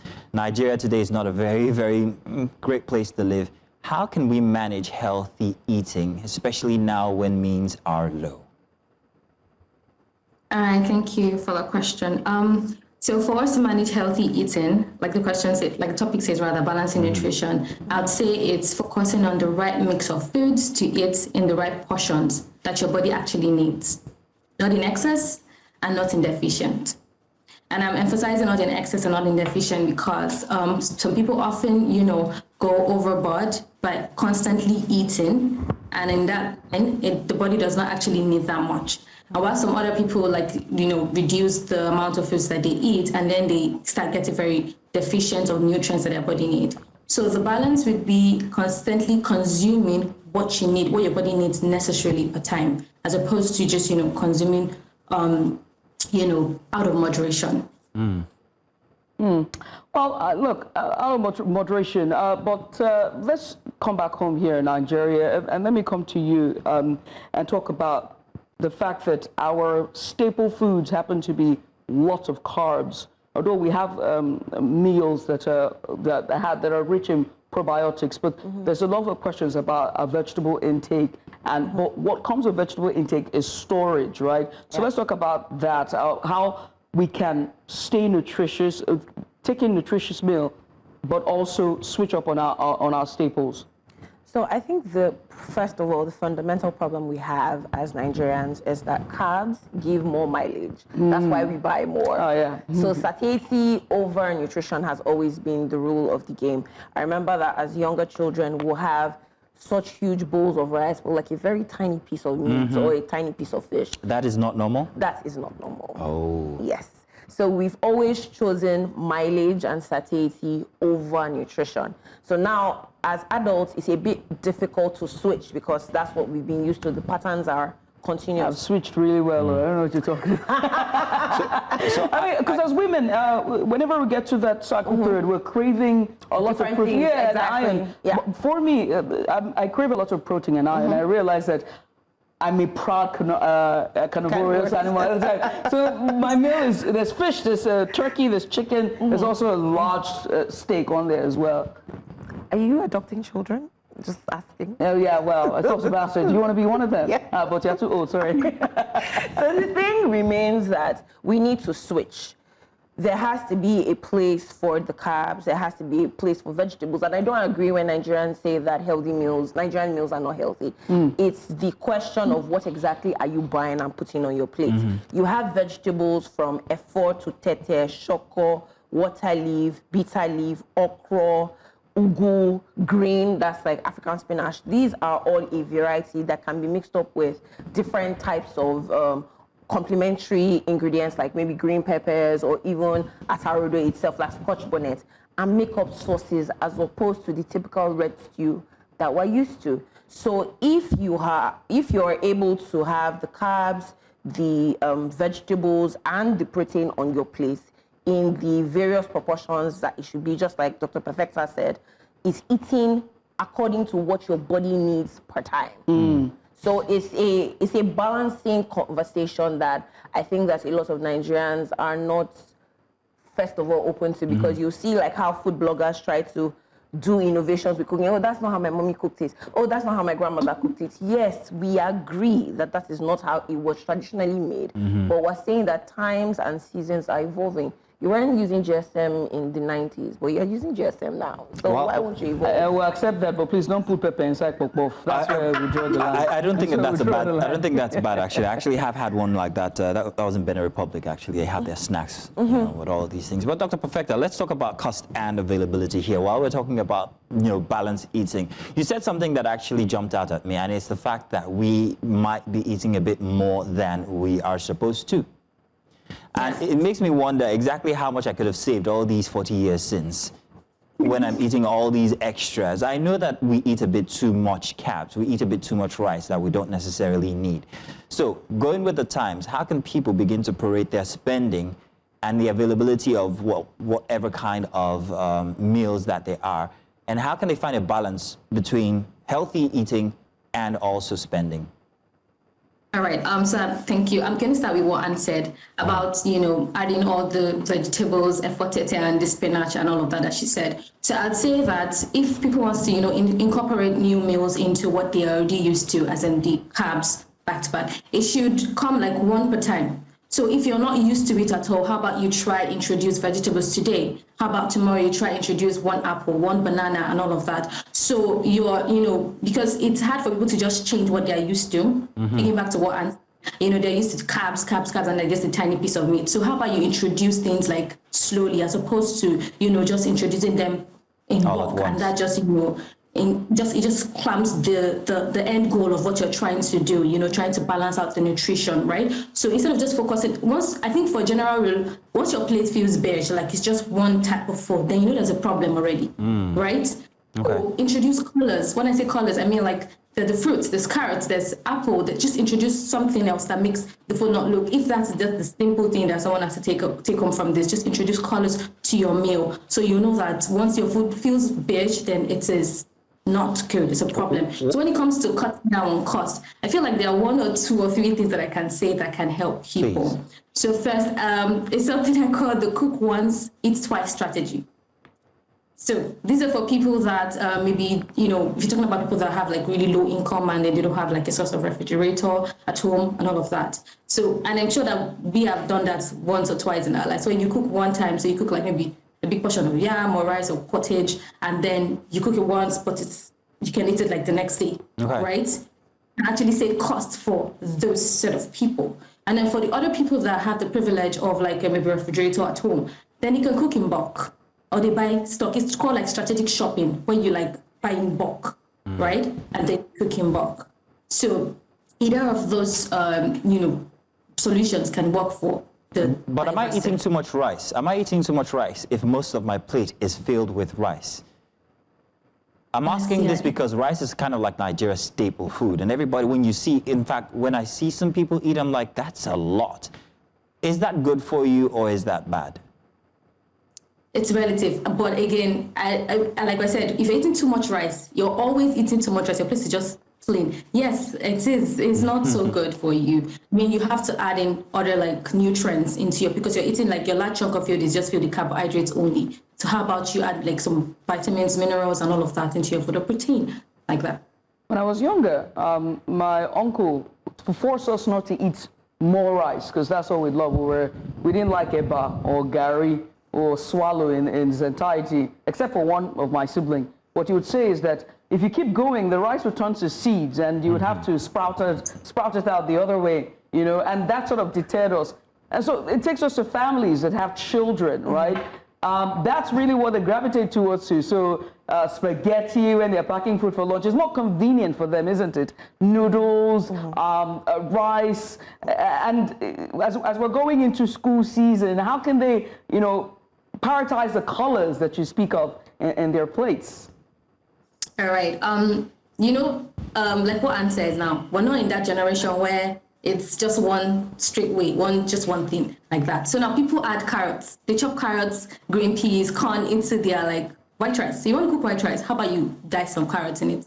Doctor, you haven't seen a very creative kid that picks out the carrots and you haven't seen them pick out the carrots and the onions even out of. They would take their time, sweet time to pick it out.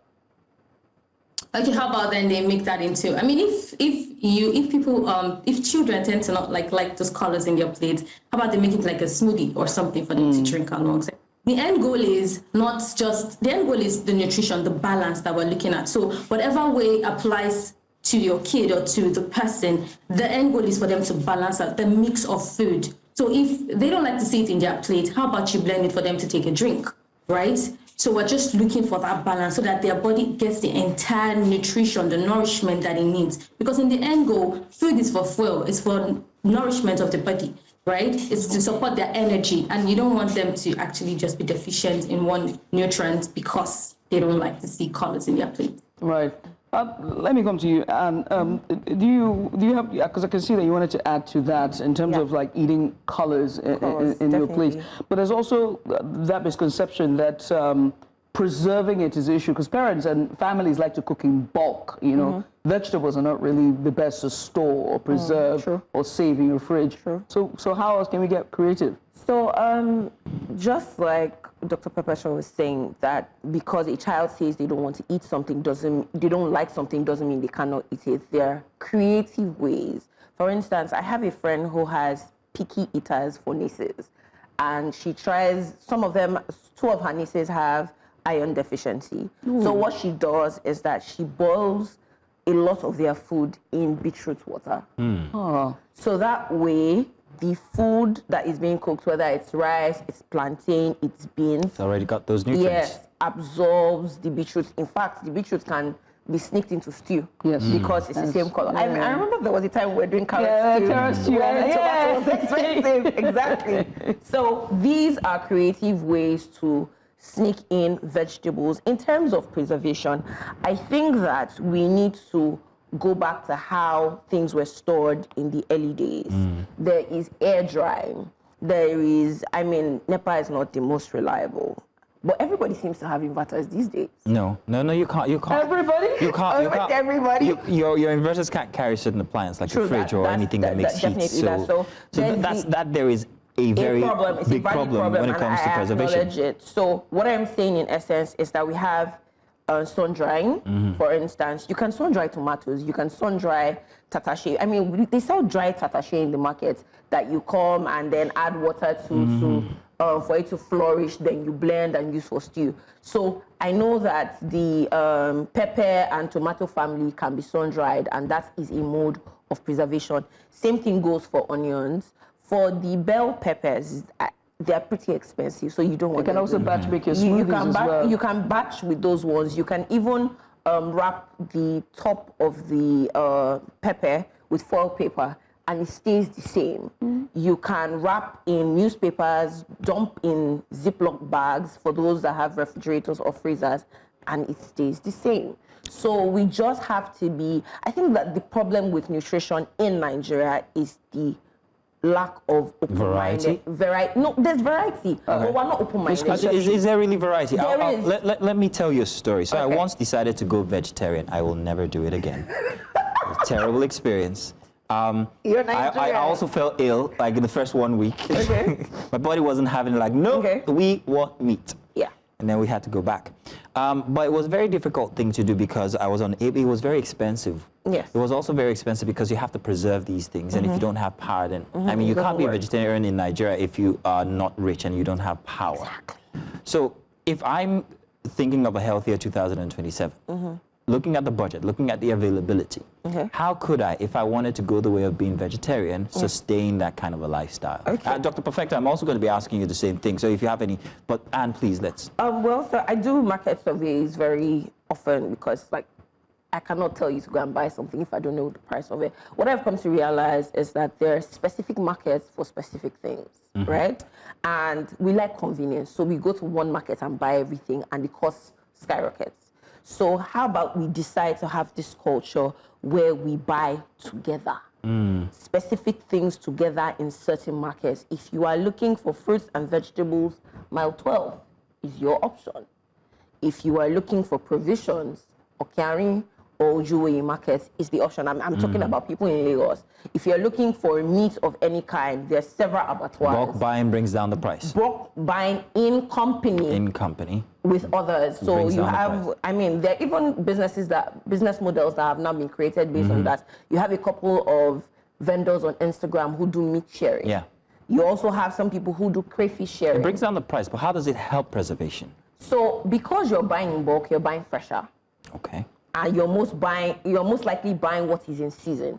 So because it is at its most premium quality, it'll stay longer. It will stay longer, so the spoilage intent is reduced. Now, one thing you can also do is find a way to reduce moisture in any of these things, which is where sun drying or oven drying has come in. So dry your foods, whatever it is, just dry it. I won't lose nutrients. You will not lose nutrients as long as you're doing it the right way, I beg your pardon. So which is why we say sun drying, because the sun really cannot do you any harm. Okay. Yes. Okay. Sun dry. Sun dry. Dr. Perfecta, do you agree? But also, I do have to ask you a question, right? I have cravings, and I also have a bad case of sugar tooth or sweet tooth. And it only happens when I'm stressed out or I'm around that time of the month. You know what I mean? And so I do have to ask, how does stress, and hustling contribute to our nutrition? And how can I curb my sweet tooth and curb the stress of it, as you are an acupuncturist, so you know the stress points to press? Sorry. Okay. Yeah. So where do I start from? Let me first start with what Anna said. I just wanted to add that, when she talked about buying in bulk, that was actually going to save a lot, because when you come together and you actually buy things like in bulk, that just helps. And buying foods that are in season, because like seasonal foods, they retain that old premium freshness and they don't spoil easily. And so now back to the question on cravings. So I look at it like this way. When is that time of the month when you're craving something? It's your body actually communicating what it needs. So you're craving a sweet tooth. Your body is actually communicating that it needs the nutrient. I mean, like more of that nutrient, not the sweet tooth that you're liable to consume. I don't know if you get what I just said. Yes. So yes, at that time of the month you're craving like a sweet tooth and stuff, but your body's telling like, okay, we need more of this, we need more sugar, we need more nutrients like that. But oftentimes we don't pay attention to what we need. So we're supposed to be eating whole foods to produce our body that nutrient it needs, not crave the sugar that our tooth desires. If that makes any sense to you, right? And then for you to learn to cope that is being informed, like I just informed you right now. So you're going to start substituting that and providing your body what it needs because it's deficient of something. That's why you keep craving that. And then for stress, stress has a role to play in, eating that, because if you're stressed, at that time you just want to, grab something that is like over the counter, something fast to just curb that, or because you're tired, you don't want to put in time to cook and all of that. And that's where the whole meal prepping thing will come into play. Because if you actually prep your meal, or you have the strategic plan of what you need to eat per time or per week, it helps you curb that what's the word now? The ability to always, just pick up something that's, that is over the counter, like fast food, when you're in a stress space. And so that way, because you've prepped your meals, because you've had a plan, like a strategic plan in place for the nutrients that your body needs, you then don't fall into that or fast food came, as opposed to, eating what you've prepared for yourself nutritiously. Dr. Perfecta, I stopped taking in soda, but then I started craving juices. These are packaged juices, preserved, company. And I'm wondering if this is safe. Am I doing myself harm, or are they alternatives that are affordable? Add face says it all. Say again? Anne's face, yeah? Well, Anne, maybe we should ask Anne. Anne, so what do you want to say? They're the same. They're the same? One and the same. I'm so sorry. I mean, you don't have to said be sorry, don't worry. Packed juices, right? Yeah, packed juices, yeah. They are one and the same. Because half the time, and I mean no harm, but half the time, these packed juices have concentrates of the fruits, not the actual fruit itself. So you have so many other things that are inside, stabilizers, and then for something to stay on a shelf for a specific period of time, it has to have some type of preservative. Okay. And preservatives are either sugar or salt-based. So you have extra sugar most times with juices than you would normally have. So it's not, oh, I'm drinking juice. What kind of juice are you drinking? Even with your freshly made juice, we advise that as much as you can, you should eat your fruits whole so that your body has the ability to go through the entire process of digestion of a fruit. Note that some foods like fruits or carbs, digestion generally starts in the mouth, and that's why we are always begging, please chew your food. Okay, so I'll take that because I hear that I shouldn't blend my bananas. I don't know why. Just eat it. Yeah, thank you very much. They do feel a bit too filling when you blend them anyway. So exactly. A petition for all of the restaurants and most hospitality places that do buffets. You've heard it from the nutritionists. Those fresh juices that you put on your menu and you serve us in pitchers, we already know it's box juice. Please, just be very clear what it is, because I fought with them every single day. Christmas Day, I was like, I know what this is. I could taste it from a mile away. You said fresh juice. It's not fresh. It's not fresh. It's packed juice. But I mean, Dr. Perfecta and Anne, I must say thank you so much for taking out the time to join us here and just give us your insight. Be creative with your food in 2026. Prioritize healthy eating. Make sure that your plates are colorful, and also avoid stress if you can. If you don't, Dr. Perfecta, where's the point do I need to press to remove the stress? Is it here or here? Where? It depends. I mean, you could actually... Oh, it's here? Temples. I see. Okay, here. Do like this. Ladies, thank you so much for coming. I appreciate you for taking out the time to join us this morning. No problem. Let's go on a short break, shall we? When we return, we switch gears. Don't go anywhere. Stay with us. And you're welcome back. It is the 10 o'clock hour here for Breakfast Extra. And now we turn to a moment of reflection. Today we honor the lives of Asina Gami and Lateef Ayodele as we take you live to their funeral service. We invite you to join us in silence and also gratitude. Also to help be with the families at this point in time. We have our international correspondent, Afia Hagen, who's going to be joining us and giving us live updates from the ceremony. And also in studio here we have Babatunde Koiki, New Central Sports Editor. Ladies and gentlemen, you are welcome. Afia, let's start with you there live in the UK. You want to give us an idea what the location is, what's happening, where you are right now? Yes, that's right. Good morning. I'm at London Central Mosque here in Regent's Park, and that's where the Janazah prayers are taking place for those two friends of Anthony Joshua, who sadly passed away in that car crash in Lagos on Monday. These two friends are so widely regarded, so loved in the community. You can see the amount of people that have turned out behind me to be able to commemorate them. Now, we did see the two coffins going into the mosque about 2 hours ago, and they're going into the mosque where the Janazah prayers will be taking place at 10 o'clock, so within the next hour. And like I said, lots of people gathering here this morning to be able to pay their respects, to be able to support friends and family of these two young men, so loved in their community. So loved indeed there, as we can see the crowds just at the back there. Afia, I do have to ask though, were you able to speak to any of the bereaved members or anyone there who was attending the prayers? What's the mood like with them, and what did they have to tell you? The mood is very, very somber.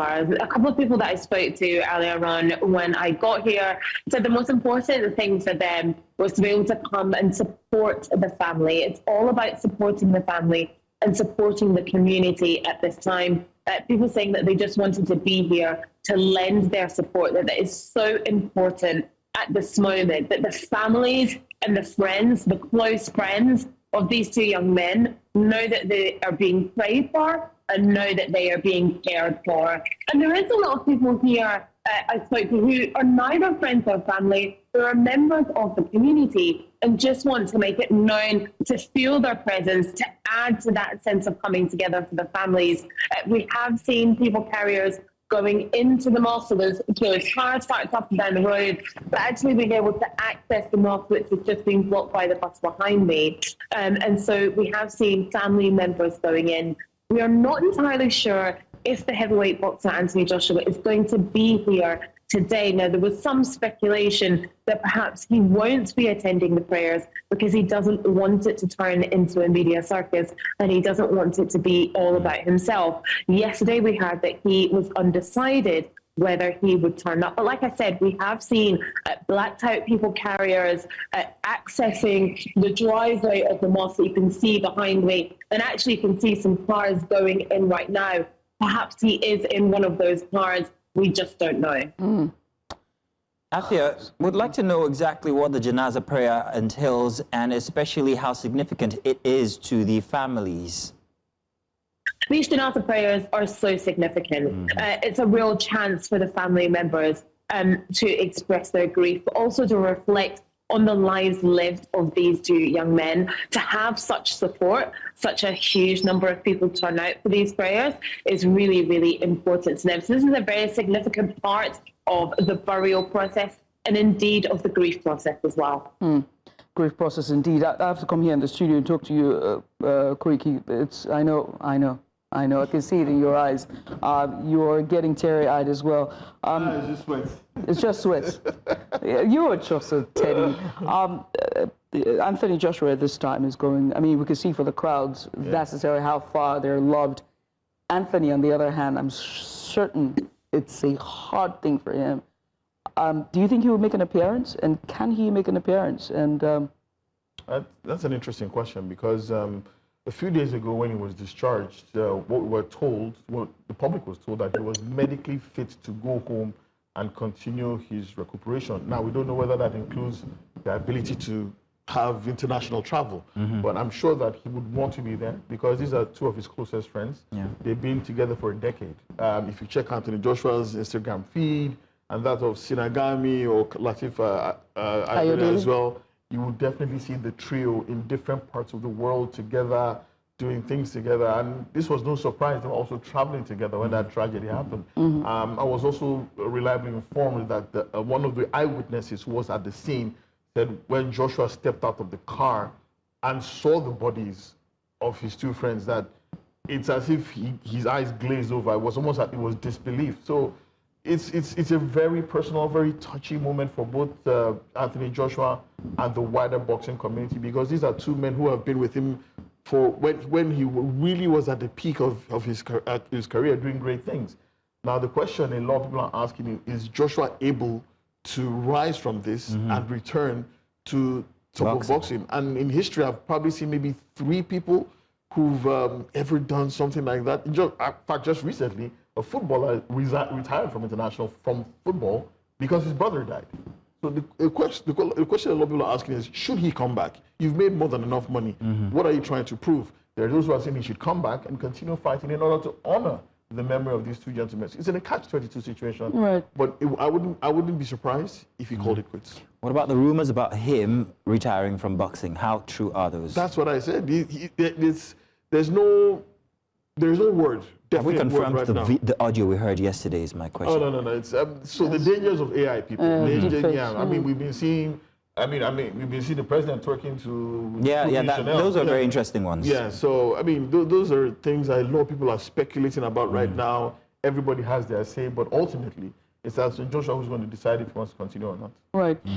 At this time, as we're looking at the bodies have now arrived in the UK, the Janazah prayer is about to start. whether Anthony will show up or not show up.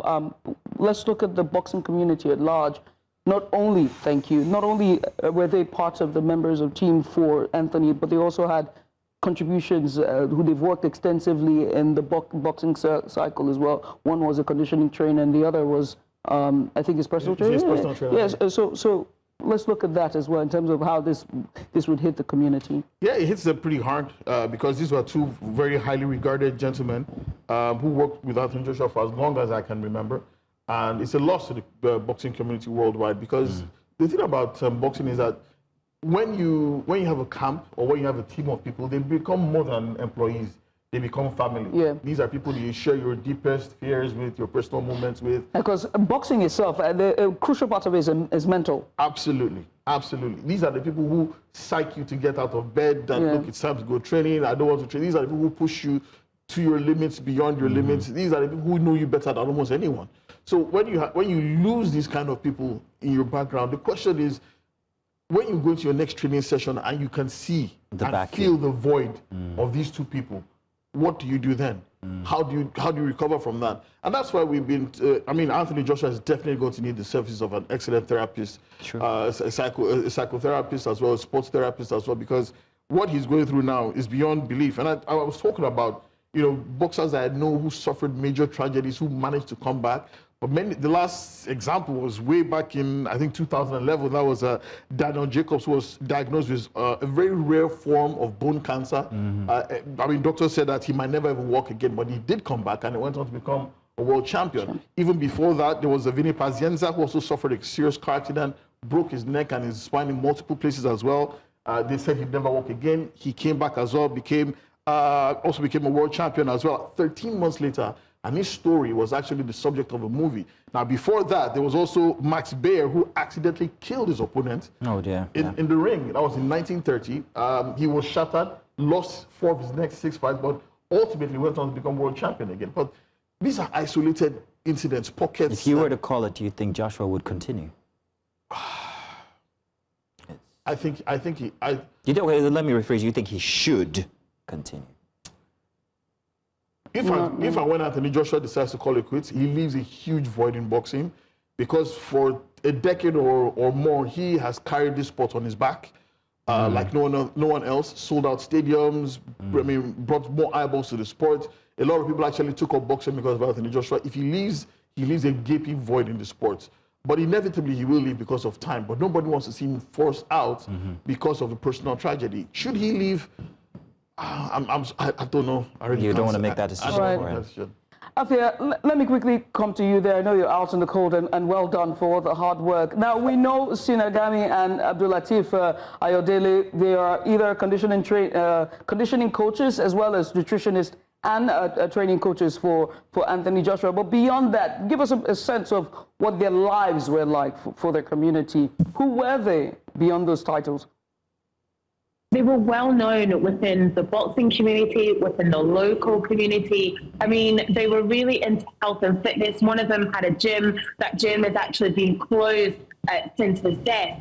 So many people talking about, especially on social media, talking about their interactions with these two young men, seeing how positive they were, how much they contributed to the health and fitness community, how admired they were, for how far they had come in their careers.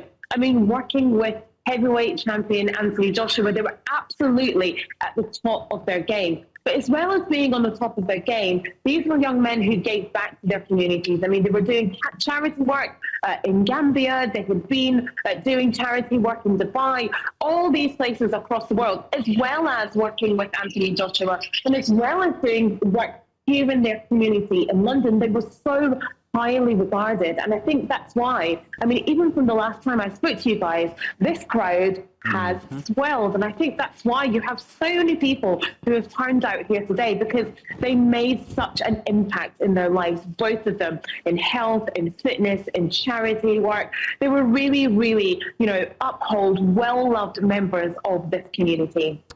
Just to add to that, actually, a lot of people don't know, but Kevin Ayodele was not originally a Muslim.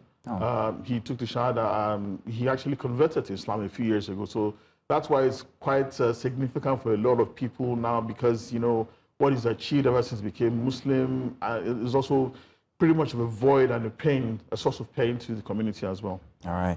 Afia, you were right. The crowd seems to have swelled, and I'm wondering if you have captured any conversation. I want to know what the mood is like there as the people come together to pay their last respects.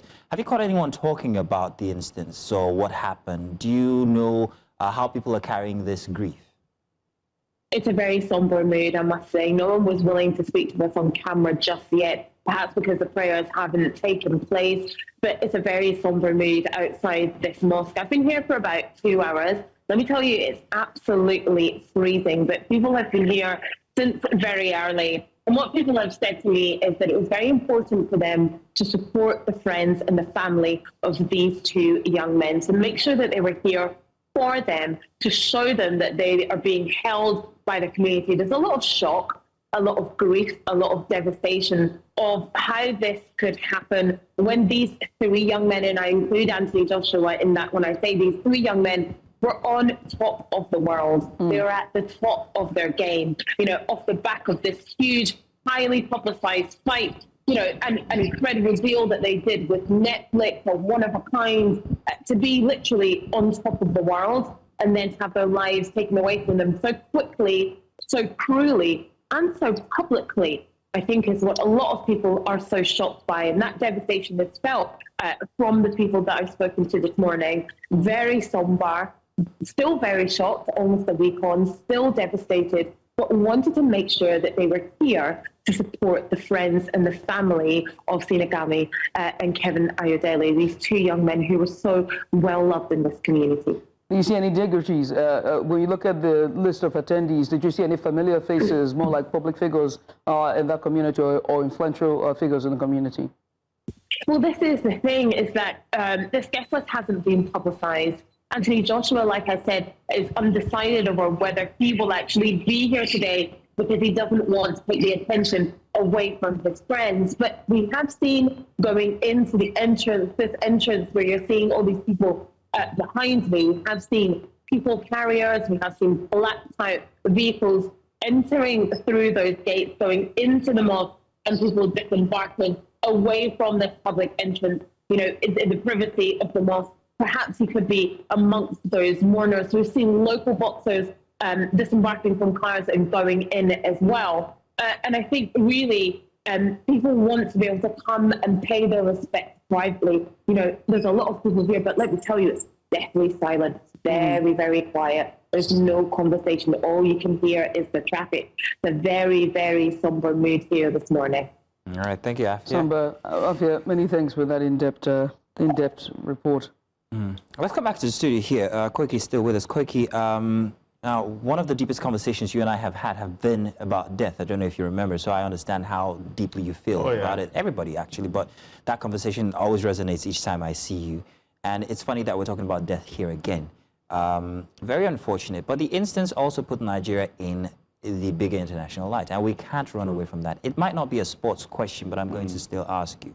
In light of what happened, Anthony Joshua as the poster boy for the dysfunction that seems to be Nigeria, no emergency care, no first responders, being extricated very unprofessionally and into a police vehicle. What do you think that portends for Nigerian PR? Well, first and foremost, let me quickly get back to Sinagami and please, real quick. Ayodele. So, because the boxing community is such a small, very well-knit, close-knit community, everybody knows everybody. They are, yeah. Even in any country, in Nigeria, in the UK, in the US, everybody knows who this person's trainer is, who this person's nutritionist is. Yeah. So when these kind of things happen, it's a loss that everybody feels deeply. As for Nigeria, it is shocking PR for Nigeria because the Lagos-Ibadan Expressway, people die on that particular stretch of road every day.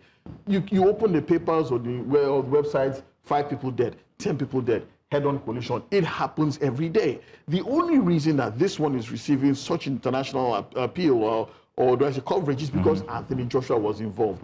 Other than that, it would have been cricket, silence, and the same thing. The only reason Joshua is alive is because he wasn't doing the typical Nigerian big man thing and sitting in the owner's corner. He was sitting right behind the driver, which is what saved his life. Otherwise, we'd be talking about a completely different funeral right now.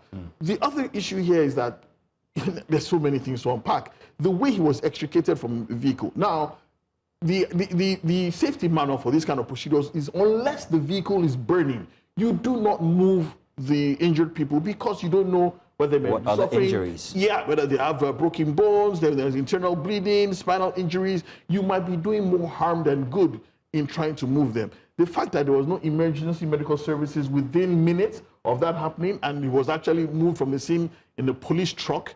Oh, I mean, the pictures were plastered all over the planet, and it didn't do Nigeria any form of good. It's because it's Anthony Joshua that was involved. That's why two state governments, Ogun State government and Lagos State government, were involved in his care and his treatment at the hospital here in Lagos. How many people get killed on that road every day? How many people get government assistance to sort out their hospital bills?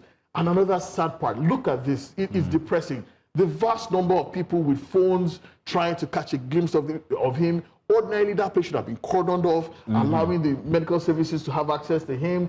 And we're hearing that maybe Anthony Joshua's phone was even stolen while all this went on. Unconfirmed reports also said that as well. So it's an absolute PR mess for Nigeria.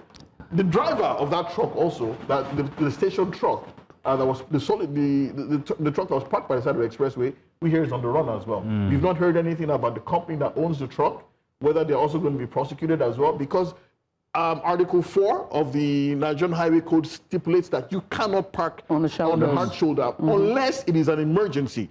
Now, we hear that this truck was parking trying to offload soya beans. We don't know whether that was true or not. So there's just so many things to unpack here, but it's just an absolute PR mess, an absolute administrative mess. Koiki, we just saw a diagram there that actually gives you an idea of what could have happened. But from that diagram, you can see where the truck was parked on the shoulder of the road. You can also see that the car, at whatever speed it was coming on the shoulder of the road. Now there is talks of it being a tire burst. I'm not so now sure. there's also other eyewitness account that says that there were other cars involved and that they didn't wait. So what could you, from this diagram, what in your unprofessional, you're not a first responder or emergency attendant, but what did you think could have been the most likely instance that happened? I might not be a professional responder, but I'm a very good driver. Exactly. From your experience as a driver. I've driven across multiple highways in Nigeria, and one thing I can tell you is that we do not know what is called lane discipline in Nigeria. You know this. You drive very well as well. In Nigeria, you find the slowest articulated vehicles, trailers, tankers on the fast lane. You find the slower vehicles in the middle lane and the last lane. This is a 3-lane highway, 6-lane, three lanes in either way. From the Lagos end up onto Shagamu, it's 6 lanes. From Shagamu up onto Ibadan, it's 2 lanes. Now, this is the Lagos-Shagamu part of the expressway, which is 3 lanes. What I suspect was that the driver was trying to overtake on the outer lane. He now got onto the hard shoulder and was trying to, with speed, overtake the car in front of him. That's but miscalculation, misjudging the distance, momentum, and the rear of the trailer is pure steel. Now we also hear that LS 570 that Joshua was riding in is probably armored. You saw the pictures. For you to shear, I mean, look at this. That's a major speed. You don't share that like tissue paper unless you must have been doing what, 140, 150, 180? So it's interesting the way you described it, because that's what exactly I thought when I saw the video, the diagram myself. I'm like, that seems like someone's trying to overdo and overtake. So when he did that, the last minute trying to cut in front, he cut the car. He took the entire passenger side. Sliced it up. Sliced it up. Tissue. Now, we have to go on a break very soon, but quickly, we have Afia, who's still out there in the cold. Afia, are there any more developments? Have we seen any dignitaries, for instance, come for the prayers? So at the moment, literally every time I speak to you, you go and come back to me. I'm going to let you see the crowd swells once again. Now you can. There's no room on the pavement on that side. You've got the crowd spilling into the road. I know that there was talk of some security being deployed, and I think we will see that happening because, like I said, the crowd on that side of the street is now spilling into the road, and it is getting busier. It's Sunday morning. It's still quite early here in London, but the road is getting busier. There is much more congestion. We are seeing those blacked out vehicles going in that entrance and into the mosque. So perhaps we are seeing more friends and family, perhaps Anthony Joshua, has gone in. But like I say, that crowd is building, and it's building with every minute. You've got more press arriving as well. One thing I will say is that earlier on when I arrived a couple of hours ago and I saw the two coffins driving into the entrance, it was just myself and a couple of other people. That crowd has swelled. But these janazah prayers, it has been quite widely publicised on social media, so we can expect actually this crowd to probably grow. I don't know that all the people who are gathered outside will be admitted into the mosque for those janazah prayers, and I just don't think they will fit. After what's the itinerary for today? After the janazah prayer this morning, what happens next? After the janazah prayers, then you have the burial, and then you have the private family gatherings. Those details haven't been made public because, like I said, they are the private family gatherings. They will be taking place across the day, across London, after these janazah prayers that happened here at the Central London Mosque. Afia, thank you. Appreciate you for all the hard work. We'll come back to you as the story continues to develop. Afia Hagen there, just outside the mosque there for the janazah prayer, funeral rites as it starts for Sina Gami, and of course the late Abdul Latif Kelvin Ayodele, both victims of the tragedy car crash that happened on 29th of December that killed them. But the only person who survived was the driver and, of course, Anthony Joshua. Let's go on a short break, shall we? When we come back, we'll switch to sports as AFCON is at the round 16 knockout stage. Nigeria against Mozambique. We will kick them out. Only time will tell. After the break, stay with us. And you're welcome back. It's our final segment here for a Sunday. And of course, let's do that with sports. AFCON 2026 is happening. Or this is 2026, 2035, I beg your pardon. It's happening right now in Nigeria. Well, we face ourselves at a very familiar crossroads. Yes, it's the group stages. And of course, tomorrow we're going to be going in and meeting Mozambique. Now, however, it's the round of 16 where, well, mistakes become, memories and victories become history. Nigeria faces Mozambique tonight. Oh, no, not tonight. That's tomorrow night, with hopes high and also nerves stretched. From tactical drills to injury updates, our sports desk has been following through everything that's been happening. We have Koiki here in the studio still with us. And of course, we have our sports correspondents out there in Morocco. They'll be bringing us reports about how they're preparing and perhaps maybe, definitely, while the game is going on. But Koiki, now this is the dream stage. It's not a dream stage for Nigeria. We could get here, but it's what happens after. Now, we play Mozambique. Tomorrow. I think we can take Mozambique with a stick. Yeah, hopefully. Yeah. Did I just jinx it? No. I think we should not go with confidence. Should we be cautious? Because going in with confidence sometimes is our undoing. True, and Nigeria has actually struggled against smaller teams recently, against the likes of Benin Republic, Lesotho, Rwanda. But at this competition, they haven't done too badly. They've shown some kind of some kind of form going into this particular game. So I think it's... Because I hear that... Word of caution again, the last time Nigeria won 3 matches straight in the group phase, they lost the next one. They lost the very next game, so... Yeah, so I'm wondering, now the form that you're talking about here, as we've been going on since the start of the game, all the games that we've played, have you seen the Nigerian team progress? Have you seen them got better? Because let's note, these are people who are just coming together for the first time. Have they done better each time? Yeah, considering the fact that, like we mentioned, there are 5 players who've never played for Nigeria before in this team. Some of them got their debuts in the last game. It hasn't been too bad, to be honest. Their first game against Tanzania was closer than it should have been. Their second game against Tunisia was closer than it should have been because they were 3-0 up, only contrived to lose 2 goals and nearly bungled it and conceded third. The game against Uganda was more of what we'd like to see. So have they gotten better with each game? I would say yes, but they've still considered too many goals for my liking.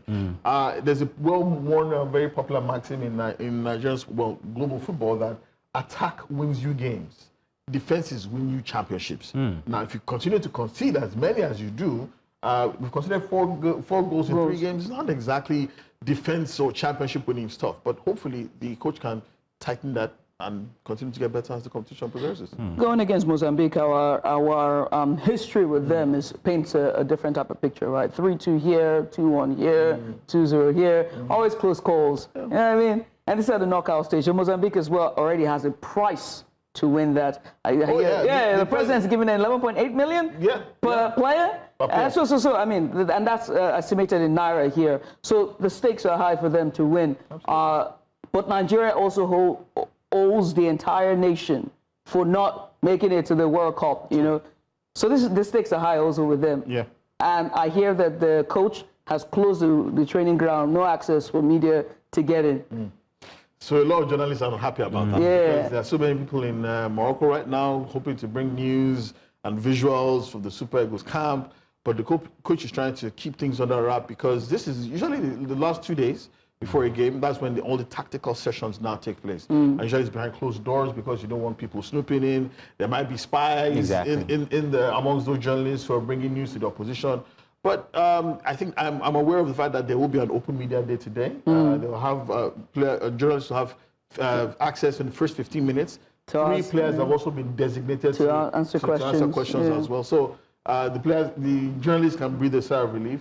I think it's going to be a close game because the Mozambicans they're a decent squad. They're very fast, very quick. And they have that added incentive of 500,000 meticals, which is, you know, when you're a team that has everything to gain and absolutely nothing to lose, you are doubly more difficult and more dangerous. And when you carry a name like the Mambas, your poison basically becomes doubled. So, yeah.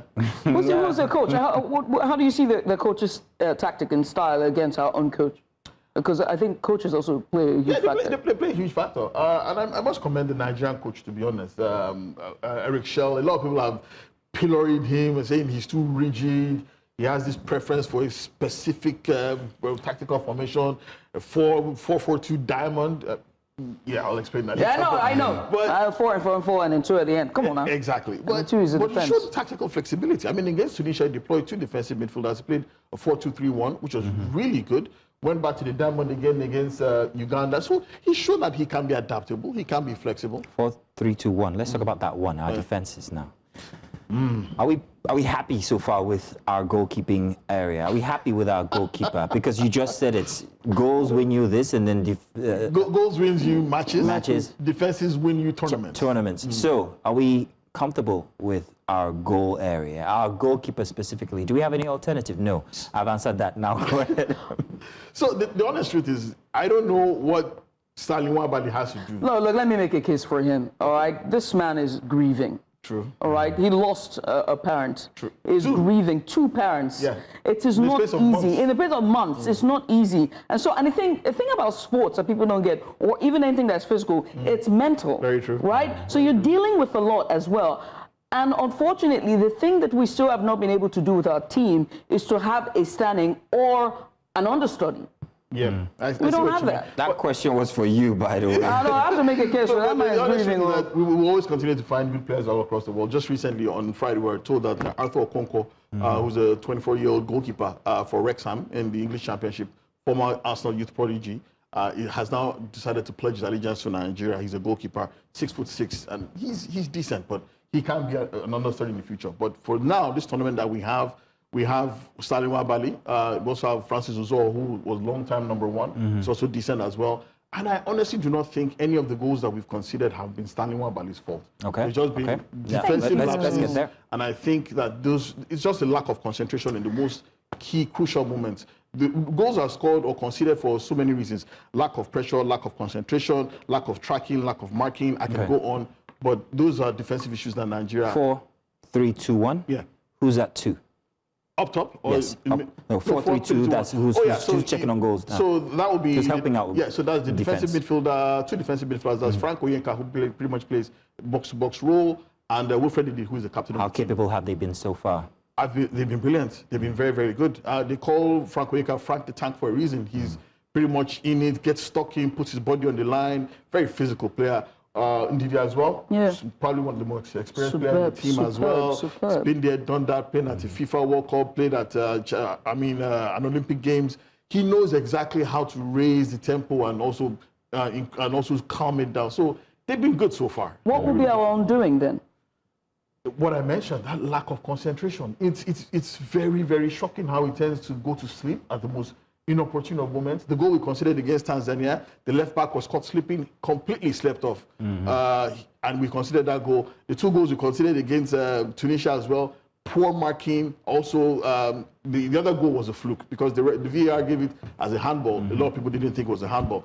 The goal we considered against Uganda as well. We're 3-0 up, went caught sleeping again. So those are we the were issues. caught sleeping. Yeah. So that's contrary to what you said from before, where you said we have a very good defense, or at least they've been holding out so far. Yeah, so, but the thing so about now I'm not so confident anymore for Mozambique. Okay, so let me put it this for way. the match. Man for man, we have a really good defense. Okay. Individually as players, they've shown incredible ability. So there's no the cohesion. question now is that switch off. It's almost as if they just turn off the switch. Has the coach identified that? Because, I mean, during the post-match briefing, have the press asked him? And what's his answer? And do you think that he'll be able to rein them in for this round 16, the knockout stage? So in modern football now, you find that there's so many different setups now. You have defensive coaches, you have set piece coaches, you have attacking play coaches, you have transition play coaches, you have coaches for every single form of play right now. You also have data, statistics, you have people who are crunching information in real time for that, for proper setups. For Nigeria, I don't think we have a defensive coach. I don't think we have an attacking coach. I'm not sure we have a set piece coach. It's pretty much one coach who is doing everything. Everybody has identified this as a problem. You, I, even the coach knows that defensive concentration has been a problem for this team. But there's only so much a coach can do. Once those players cross that white line, they're on their own. You just hope that they can be as professional as possible and the captain can keep them in check. If we win, what's the next round looking like for us? The quarterfinals? Oh, that's also a very tasty looking match. I know. We will definitely be facing the winner of Algeria and the DR Congo. Now we have history with these two teams, long history. Algeria is a team that Nigeria knows so well. We've also qualified to a FIFA World Cup on their backs before. The last time we met them at an Africa Cup of Nations was in the semi-final of the one in, I think, Egypt, where they beat us by an excellent Riyad Mahrez free kick. So that's also going to be interesting. DR Congo, remember? We met them just recently in the World Cup playoffs where we lost on penalties. Yeah. Either way, it's a tough task. Okay. Very tough. Tough indeed. We're talking about the tactic of Eric, and you also said he's very flexible and able to switch up, right? He's shown flexibility. He's shown flexibility. What would that tactic look like if we were to face Algeria and DR Congo?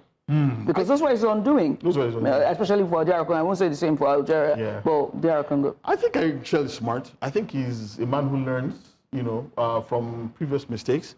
I don't think he'll make the same mistake he made against DR Congo the last time. I think he has probably a healthy respect for them, and because they are a good team, let's be honest. And there's still a small issue between Nigeria and DR Congo. Nigeria actually put a petition to FIFA claiming that as many as 9 players in the DR Congo team that we face are not full nationals of DR Congo. So that petition is being looked in. Nigeria was prepared to take that as far as the court. Any loophole will climb on it. Any loophole. We're ready. So, but it's going to be very interesting because I think we've shown capacity against a North African team. Against Tunisia was very easy. We made it harder than it actually was. Then against the DR Congo, I think he understands how to play them now. So against them, he'll give them a decent dose of respect, but I think he knows how to prosecute that. What would be your dream lineup going into round 16? You just think about it. You mean for tomorrow? Yeah, for tomorrow, going to for knockout, for the knockout stage for round 16, tomorrow's game. If you were to be in the tactical crew, what would be a dream lineup, and what would you preempt to be their lineup? I think for Eric Chell, I think he swears and lives and dies by that 4-4-2. So I'm not surprised. He'll go back to it tomorrow. Again, we will see Wilfred Ndidi at the base of the line. We'll see Alex Iwobi as well. 4-4-2-1. No, that's 4-4-2. 4-4-2. Yeah. Who has the biggest responsibility tomorrow? Considering now let him answer.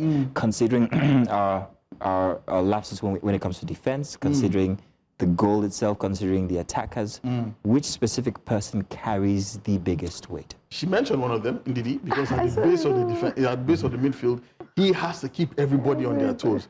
Then the defensive lineup again also has a lot to do. The Mozambicans have a very talented, very bright young man. His name is GNI He's number 10, plays for Sporting Lisbon. He is brilliant coming in off that left wing, which the Nigerian right winger, Bright Osai Samuel, has to be bright. Pardon my pun. He has to be bright on the night because that boy, give him just a sniff of a chance, we'll take it. Does he stand a chance against him? Bright Osai Samuel is Speed? a player. Yeah, Speed? He's quick. He's quick as well. So he has to be switched on tomorrow because that man, once the supply is cut off to him, it hampers Mozambique tremendously. Then there's another midfielder there. If the supply is cut off to those two, I think Nigeria has a very good chance. Right then. Oh, look, I enjoyed this so much. I can't even tell you how much I did. Absolutely. Let's hope we haven't jinxed it in any case. I'm hoping that. I'm looking for a stellar game. I'm looking for an easy game. I don't even want any flamboyant this and that. I just want it to just go in there, score 2 goals, lead them. Everyone will be on the edge of their seats. We are, yeah? We are for, at least with the Mozambicans. We are. I mean, what the game against Tunisia was too easy in the first 35, 40 minutes, and they just took their foot off the pedal. So it's that staying power, that ability to stay on course, keep it going as it is. That's just where the issue is. I must say thank you for taking out the time to join us. I know that this is one of a rough time for you, watching all that's happening with boxing. You also have ties to that community as well. So my heart goes out to you. Thank you. It's going to show up when we come back. Actually manage a boxer. The light heavyweight champion of West Africa. Yeah, he does. Nice. Let's go on a short break. Afterwards, we'll tie the show with a nice bow for this weekend. Stay with us. Oh, I've been told that we just have to say the goodbye. Goodbye. Goodbye. Thank you for being a part of our very first weekend for 2026. Looking forward to the games tomorrow. And then after that one, of course, we'll be back again the weekend after for another installment.